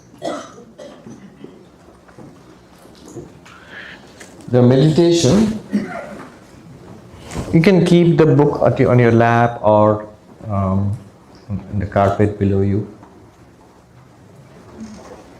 Just don't keep it on your shoes. It's an Indian thing. God is Saraswati. It's in the books. We were all taught as little kids. Don't disrespect books. The goddess of learning dwells in books. There's a beautiful and touching story. Swami Madhavanandaji, who was the president of the Ramakrishna order, he had come to New York for a brain tumor operation. And then he was recovering in the Ramakrishna Vedanta Center in New York, East Side Center. Swami Nikhilanandaji was there. And they had hired a physiotherapist after the brain operation to help him, the old Swami, to walk. And the physiotherapist had put some exercises. So had taken some encyclopedias, big fat books and all, and made obstacle course, And so the Swami has to step over. And he saw that the Swami is trying. He's trying to overcome his prejudices, his samskaras, but he cannot. Then, so little shyly and diffidently, the Swami said to the physiotherapist, you know the way we are trained as children from here in India, we can't do this. We can't put our feet, our shoes over books. Of course, they changed it afterwards. The meditation will have 3 parts. One part has nothing to do with non-duality. First part is just relaxation. It's a full body scan, relaxation, adapted from the Hatha Yoga, Yoga Nidra. Those who practice yoga, you know about Yoga Nidra. The original Yoga Nidra is probably the deepest form of non-medicated relaxation that I have ever experienced, or you can experience. But that's done in Shavasana, lying down. It takes 45 minutes. So what we are going to do is abbreviated, 15 minutes, little less than that. Deep relaxation. Step 1. Nothing to do with Advaita. It's a separate practice. Step 2 is the non-dual meditation itself. Step 3 will be erasing the difference, the margin between meditation and life, which is very important. At one time, we must take this realization out into life, out there, not just here. So the third part will be taking it into life itself. So that with eyes open also the same experience will continue. Okay. 3 parts. So assume a position, sit straight, not rigid. Keep your hands on your lap, on your thighs, whatever is comfortable for you, whatever you are used to. Try not to move, let us try not to move during the exercise itself, the meditation itself, but don't be rigid about it, don't fight it. The main thing is the attention should be on the meditation, not on the body. Suppose you have a cough or a sneeze or an itch, then do it and then come back to the meditation. Don't struggle. The main thing is to be relaxed. When we are comfortable, let us close our eyes, breathing normally, breathing in and breathing out, relaxed.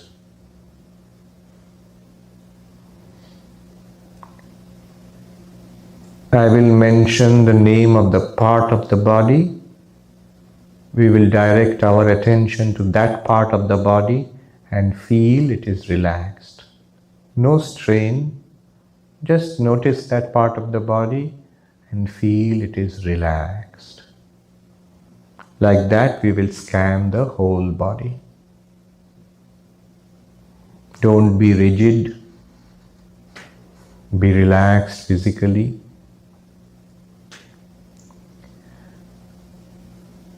Now focus on, visualize left foot, big toe. Relax. Left foot, first toe, second, third, little toe. Relax. Bottom of the left foot. Relax. Left heel, relax. Left ankle, relax.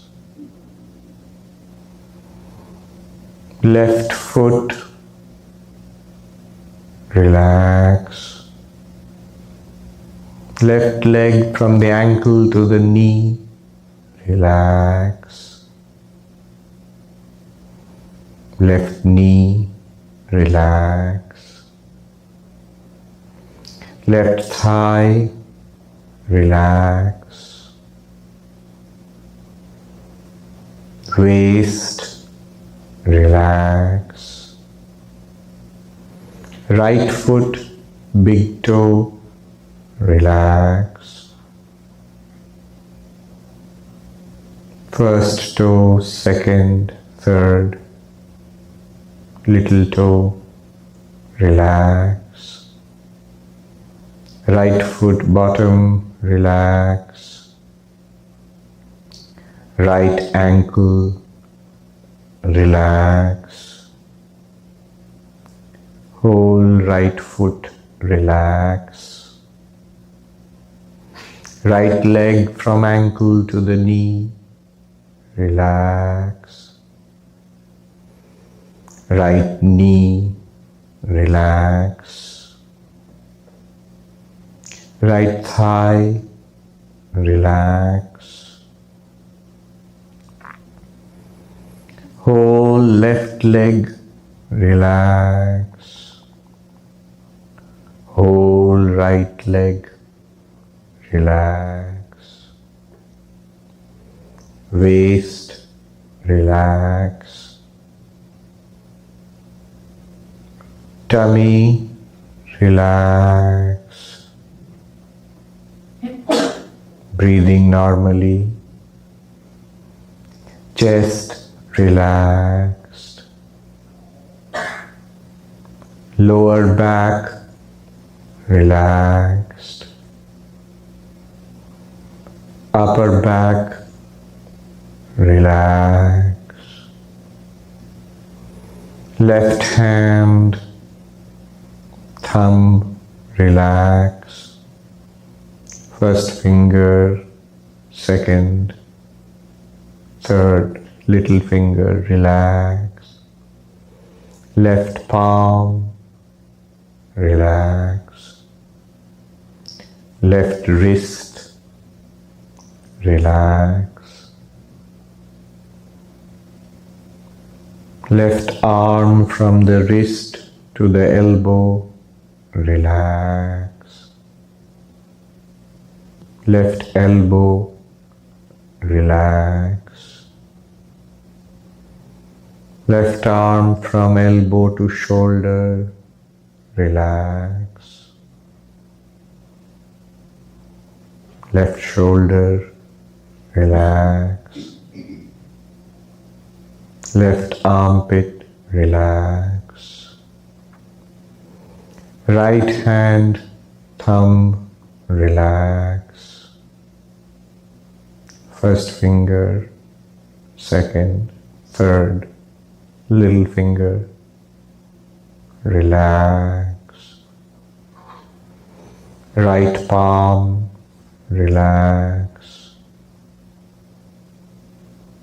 Right wrist, relax.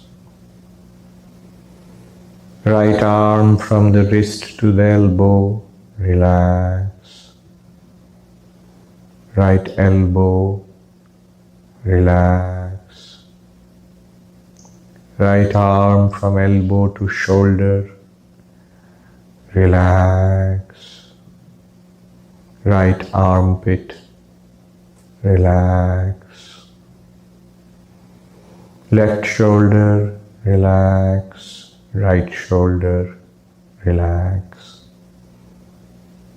Whole left arm, relax. Whole right arm, relax. Breathing normally, relaxed. Neck relaxed, front of the neck, back of the neck.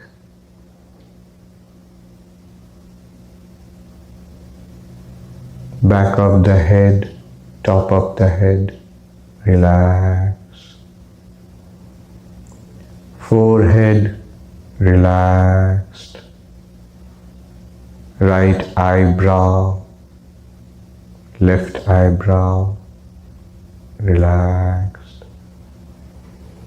Right eyelid, right eyeball, left eyelid, left eyeball, relaxed.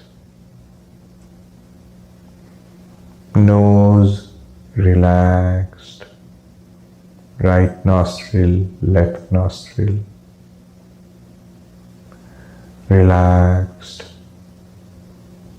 Upper lip, relaxed. Lower lip, relaxed. Tongue in the mouth, relax. Upper jaw, lower jaw, relax. Right ear, left ear, relax. Right cheek, left cheek, relax.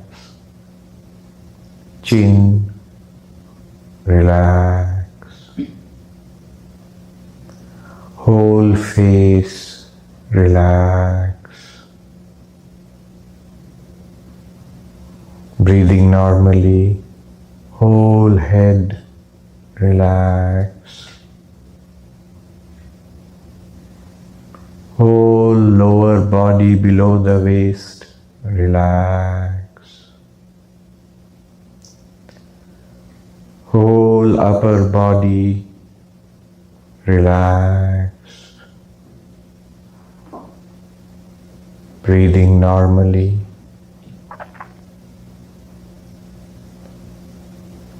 Whole body relaxed. Feel the body becoming heavier, relaxed. Whole body relaxed. You are awake, listening, breathing normally, relaxed.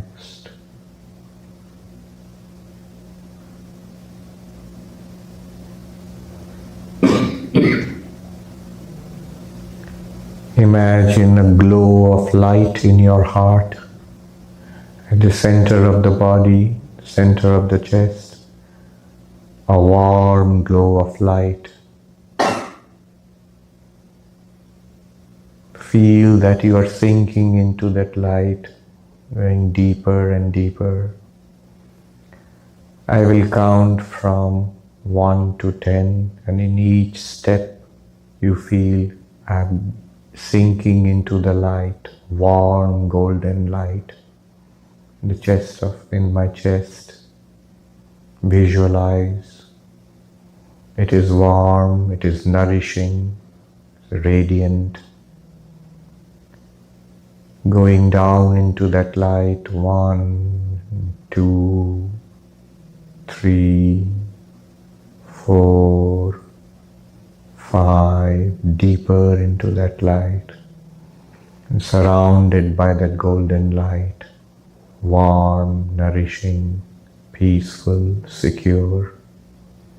6, deeper, 7, 8, 9,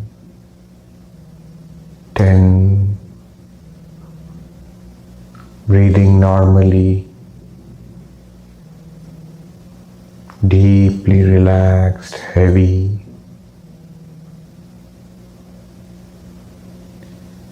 Now listen. Listen to the sounds in this room.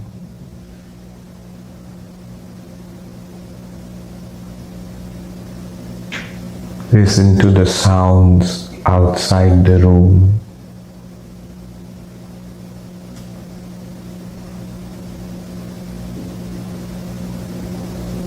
Far off sounds from the desert. Do not follow the sounds. Do not think about the origin, source of the sound. Just the sound. Listen.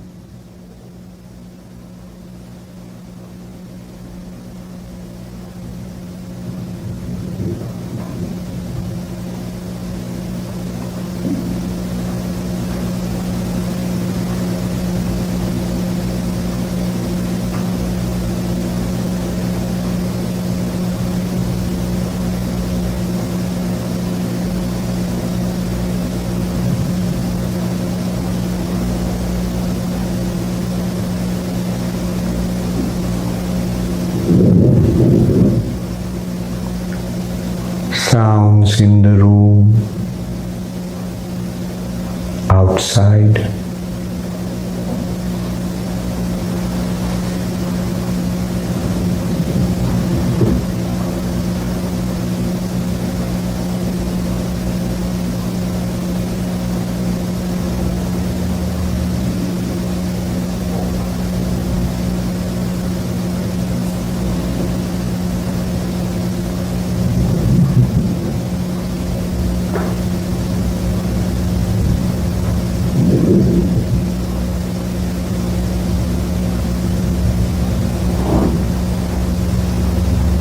Notice how these sounds arise in awareness, in your awareness, in you the awareness. How they play around for a short while and fade away back into awareness. Each sound has a beginning and a sustenance and a disappearance.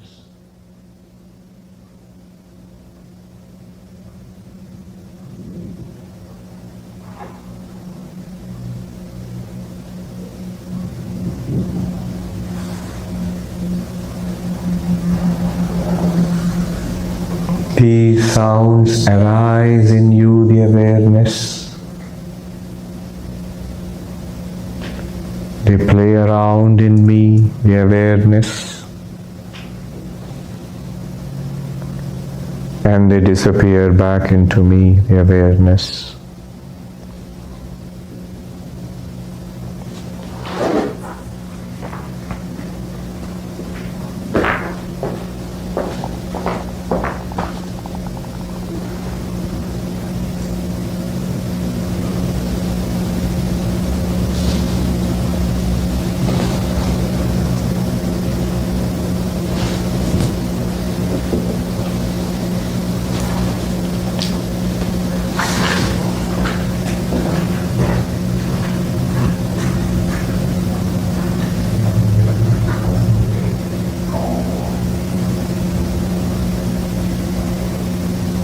The sounds are not external to me, the awareness. Just as waves originate in the ocean, these sounds originate in me, the awareness.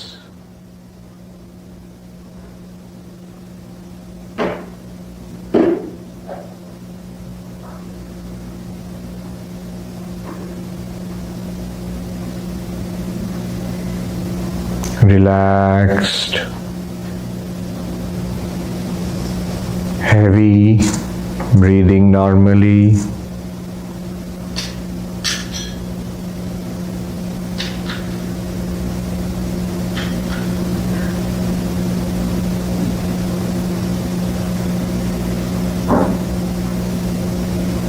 In me, the awareness, the sounds arise and fade away.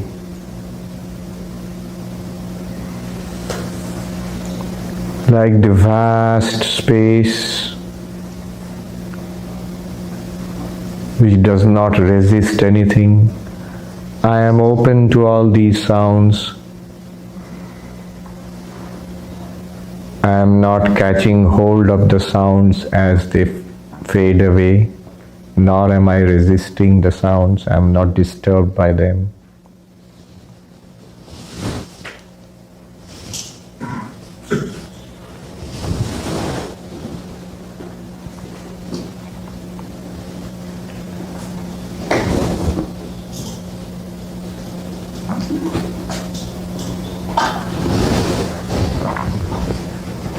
Breathing normally, relaxed.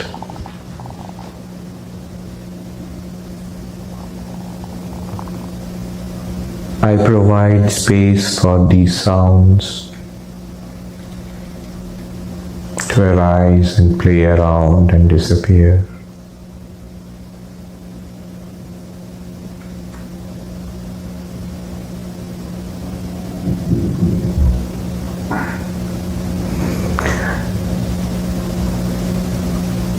Just as these sounds arise in me the awareness, and I am not disturbed by them, so also when my eyes are open and I am active in the world, forms arise in me the awareness, colors and shapes, some of which are people, some of which are animals and plants, some of which are non-living things, sky and earth and rocks. In me, the limitless space of awareness, forms arise. Sensations and touch and pressure and heat arise. Taste and smell arise. In me, the awareness.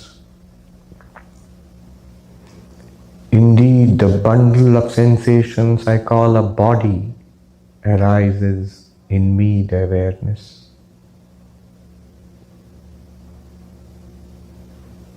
I am the limitless sky-like awareness, always was, I am, and I will be choicelessly so.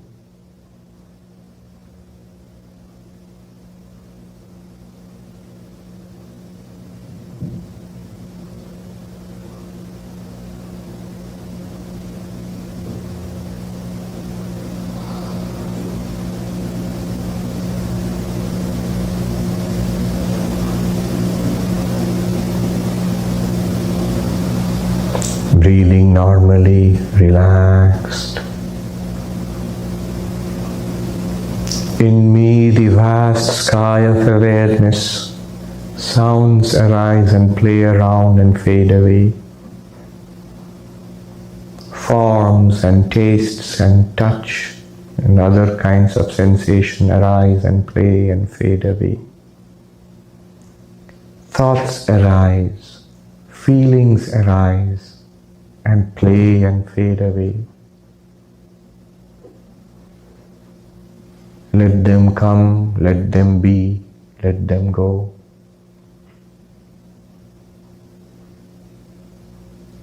All sensations appear to me, the awareness, in me, the awareness, as nothing but me, the awareness. I, the awareness alone, appear as all sensations, all thoughts and feelings and memories, all knowledge, even the sense of ego.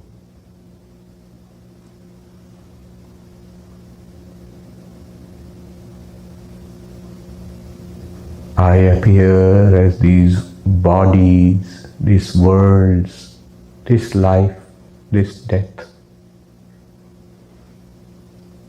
I am the vast sky of awareness.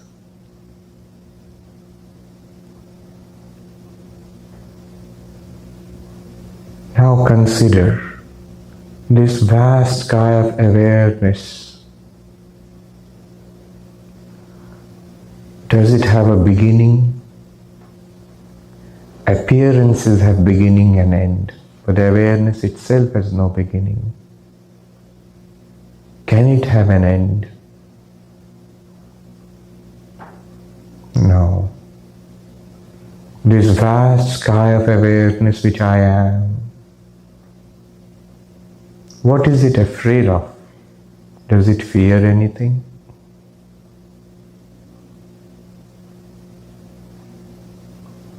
This vast sky of awareness that I am, quite apart from the world, quite apart from all sensations, quite apart from the body, quite apart from thoughts and memories and desires, by itself, what does it want? Nothing. What does it need? Nothing. It is complete by itself. It is not afraid of anything.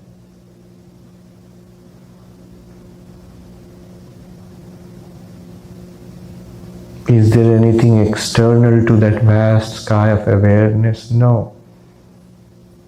All are appearances in me, the vast sky of awareness.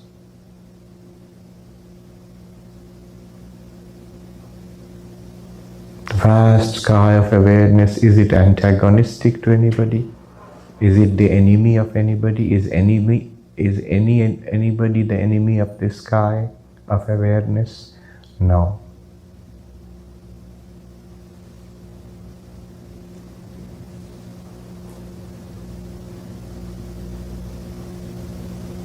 It is complete and fulfilled. That I am.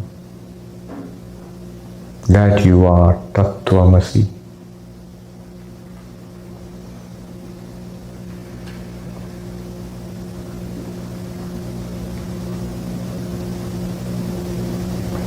I cannot be seen, but because of me the eyes see.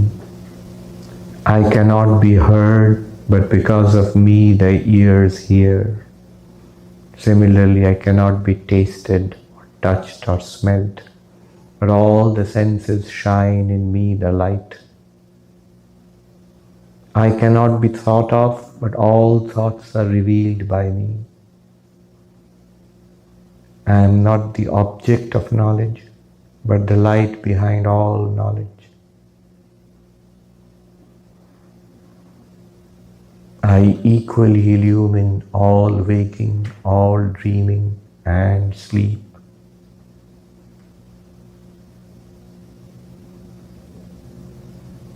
The death of one body An appearance is nothing to me. The vast sky of awareness. Thus I persist from lifetime to lifetime across births and deaths.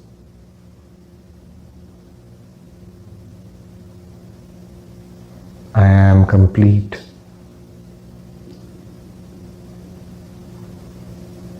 Breathing normally, relaxed.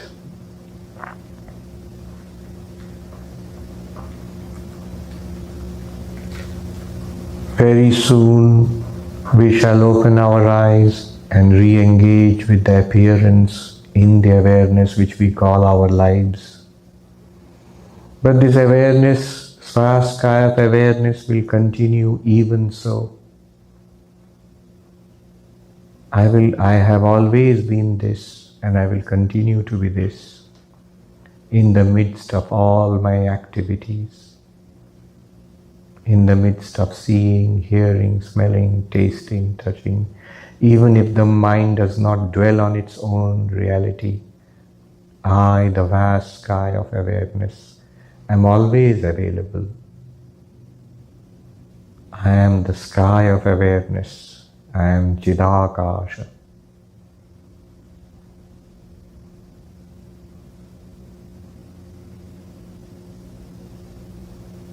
All beings are in me, the vast sky of awareness. Everybody I see will be nothing other than me, the vast sky of awareness. My sympathy, fellow feeling, oneness goes out to everybody, to the humblest of creatures.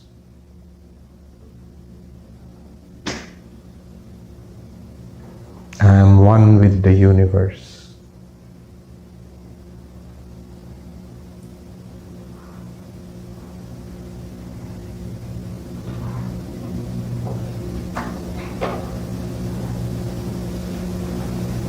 Breathing normally, relaxed. We will chant Om. We will chant Om 3 times. After the 3rd time, we'll gently open our eyes, but looking down at your lap. Don't look up immediately. 3 times Om. Om.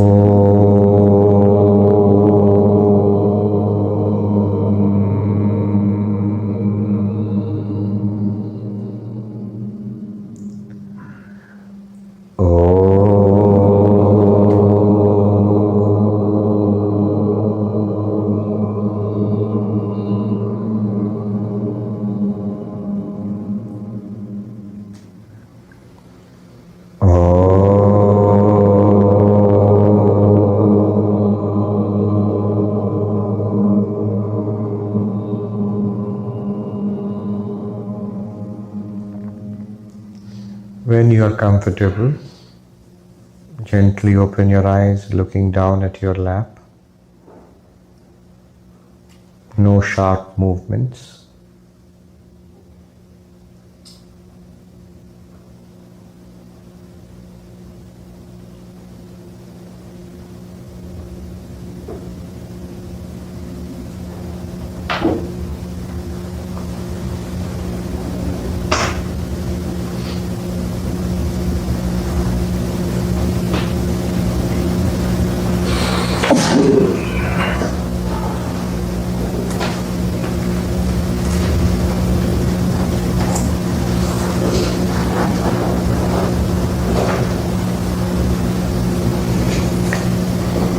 Notice the verse that we studied in the first session, and match it with this meditation. Chinmatra Murti, pure consciousness, that sky of awareness which we experienced in that meditation. Check, yes, it is that. Anantahaya, limitless, because in that vast sky of awareness all sensations, objects, space and time appear, therefore limitless. Dikkalaadhyanantaya, Dikkalaadhyanavachinnaya. What is the proof of this vast sky of awareness? You will smile if you ask for a proof. All proof depends upon it. I am that limitless awareness, that vast sky of awareness. And everything else, whatever we try to prove or disprove, depends on that awareness. Why does it require proof? It is its own proof. Swanubhuti ekamanaya. What suffering is there or can possibly be there in that vast sky of awareness? Shantaya. It is ever radiant, tejasi. And therefore, Namah, Namah, Chinmatra Murtaye, Namah Anantaya, Namah Dikkala Dhyanavachinnaya, Namah Swanubhuti Ekamanaya, Namah Shantaya, Namah Tejasi.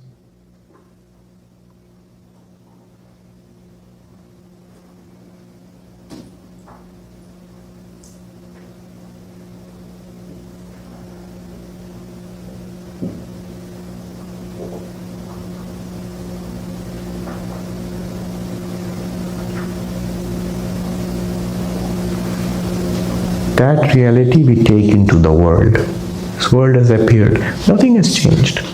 What you experienced in deep meditation, that's exactly that's going on. And when we recognize it, that is Jivan Mukti, if we can live like that.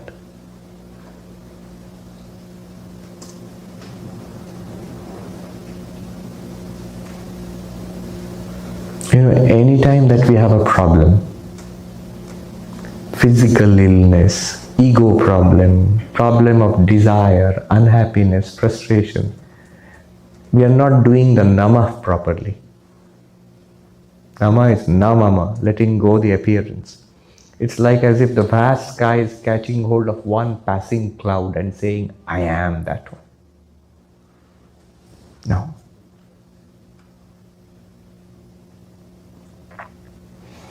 So the Q&A, we've got 5-6 minutes.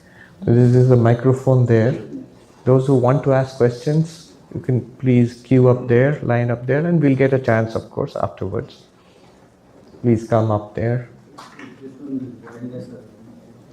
You can? This is wireless, I can pass. You can pass it on. So you don't have to come out of the road. You can just raise your hand and tell us your name and ask the question. My name is Advaita Vedanta from Kansas. First of all, thank you, Maharaj, for all the videos. I've been watching it for like 10 years. And earlier this year, I got Diksha from Swami Sarvapriyananda Oh, wonderful. at Balaram Mandir. So, thank you for everything. My question is related to your equation C plus Y equals E. So, if I am experiencing anything practically, let's say I'm mowing the lawn.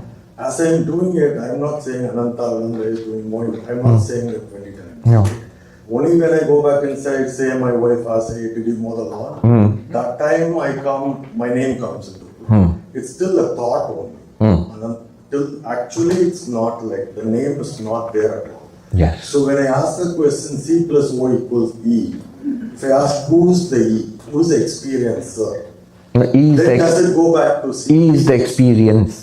But if I ask the question after the equation, who's the experiencer? Is that the C? Is that Anantavananda? Is like who's? It goes back to the C. It goes back to Normally it does not. For our whole problem is when I ask who is the experiencer, it goes back to some combination of C plus O. Who is experiencing this hall now? The moment I say I, the fellow sitting here, dressed in an orange bed sheet, this fellow is the experiencer. I am the seer. I, the limitless consciousness, have grasped hold of one body, one mind, one personality, and I'm saying, I am the experiencer. I am this. Now, this is inevitable. In order to experience something, even in a dream, you have to have a perspective. From this point, I'm seeing everything. Only God can have a God's eye perspective of seeing the entire universe altogether. But we are seeing from a perspective. I'm seeing from here, you're seeing from there. But in our knowledge, it should be like a dream. Here I am, the limitless awareness in which this body, mind, and all of them are appearing, and I'm experiencing that. If I step back from the C plus O to the C only, you see, he says, Chinmatra Murtaye Nama, C only. Chinmatra means C only. To that I salute. And salutation is also, I give up.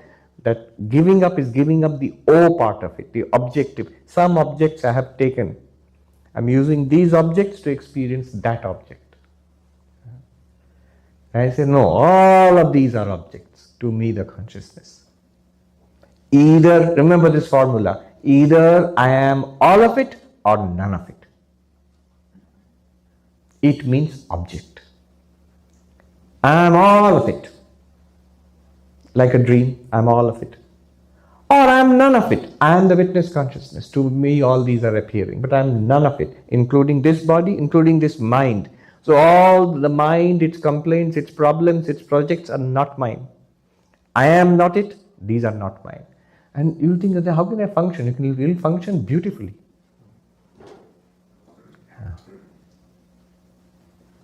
You can pass on the microphone. Tell us your name and ask the question.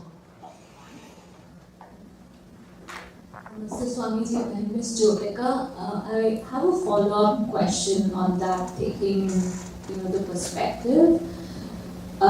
There seem to be three non-physical entities: the mind, the intellect, and the consciousness.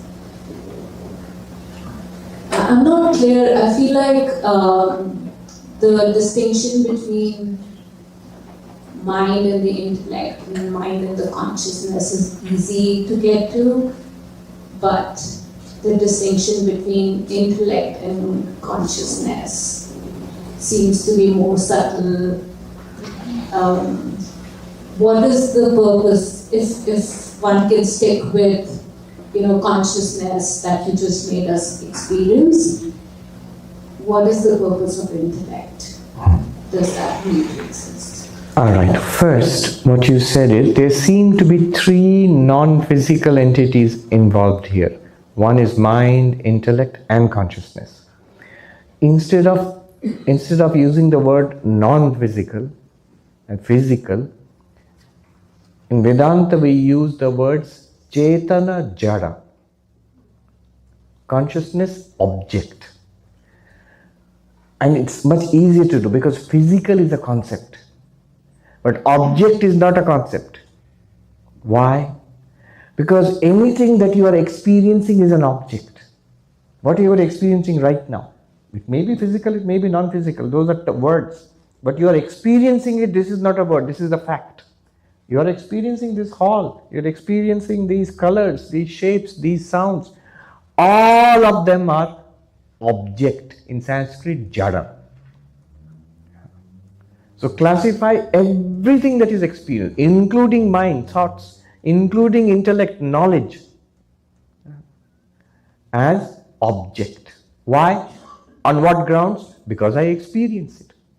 Do I experience my own mind? Yes, certainly. Thoughts, emotions, likes, dislikes, pain, pleasure, these are felt mentally. It can be physical, but also mentally, definitely. So the mental side of it is felt, experienced through introspection. They are objects because they are experienced. Even intellect, object. Why? You can feel your own intellect going from ignorance, I don't get it, to, oh, I get it, eureka. It's an object. You felt it move. You felt the development in the intellect. We have seen the development of our intellect from childhood to teenage to youth till now. We've seen how we are hopefully wiser. So the intellect has grown and changed. It's an object because I'm aware of it. That which is aware of the intellect, that which is aware of the mind, that is consciousness.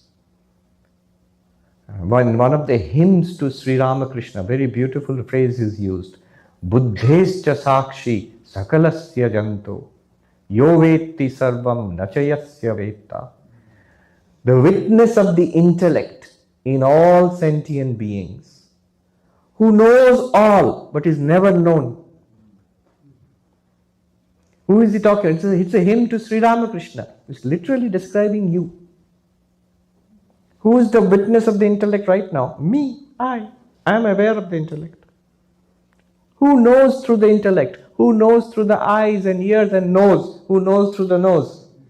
Who knows through the tongue? I.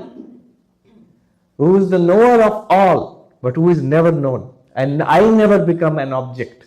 Even the word I refers to the ego. That also becomes an object. You can feel the ego. I, you feel it.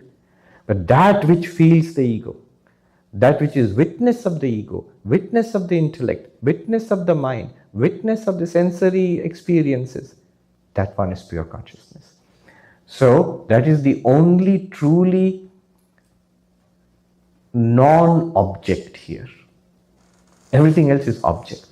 Now you can divide the object into physical and subtle. English words would be physical and mental. Sanskrit words are sthula, sukshma. So, what is the definition of physical? Very easy now. Whatever is common third person experience, what your doctor can examine about the body, that's physical. But what the doctor cannot examine about your feelings, doctors will ask on a scale of 1 to 10, how much pain are you having? Why are they asking you? They don't ask you about the condition of your kidney and liver and heart. They've got far better information. So what they can examine physically, that's the physical side of it, which they can examine. A doctor can, third person can examine and know much more than us about our own body, about this body itself.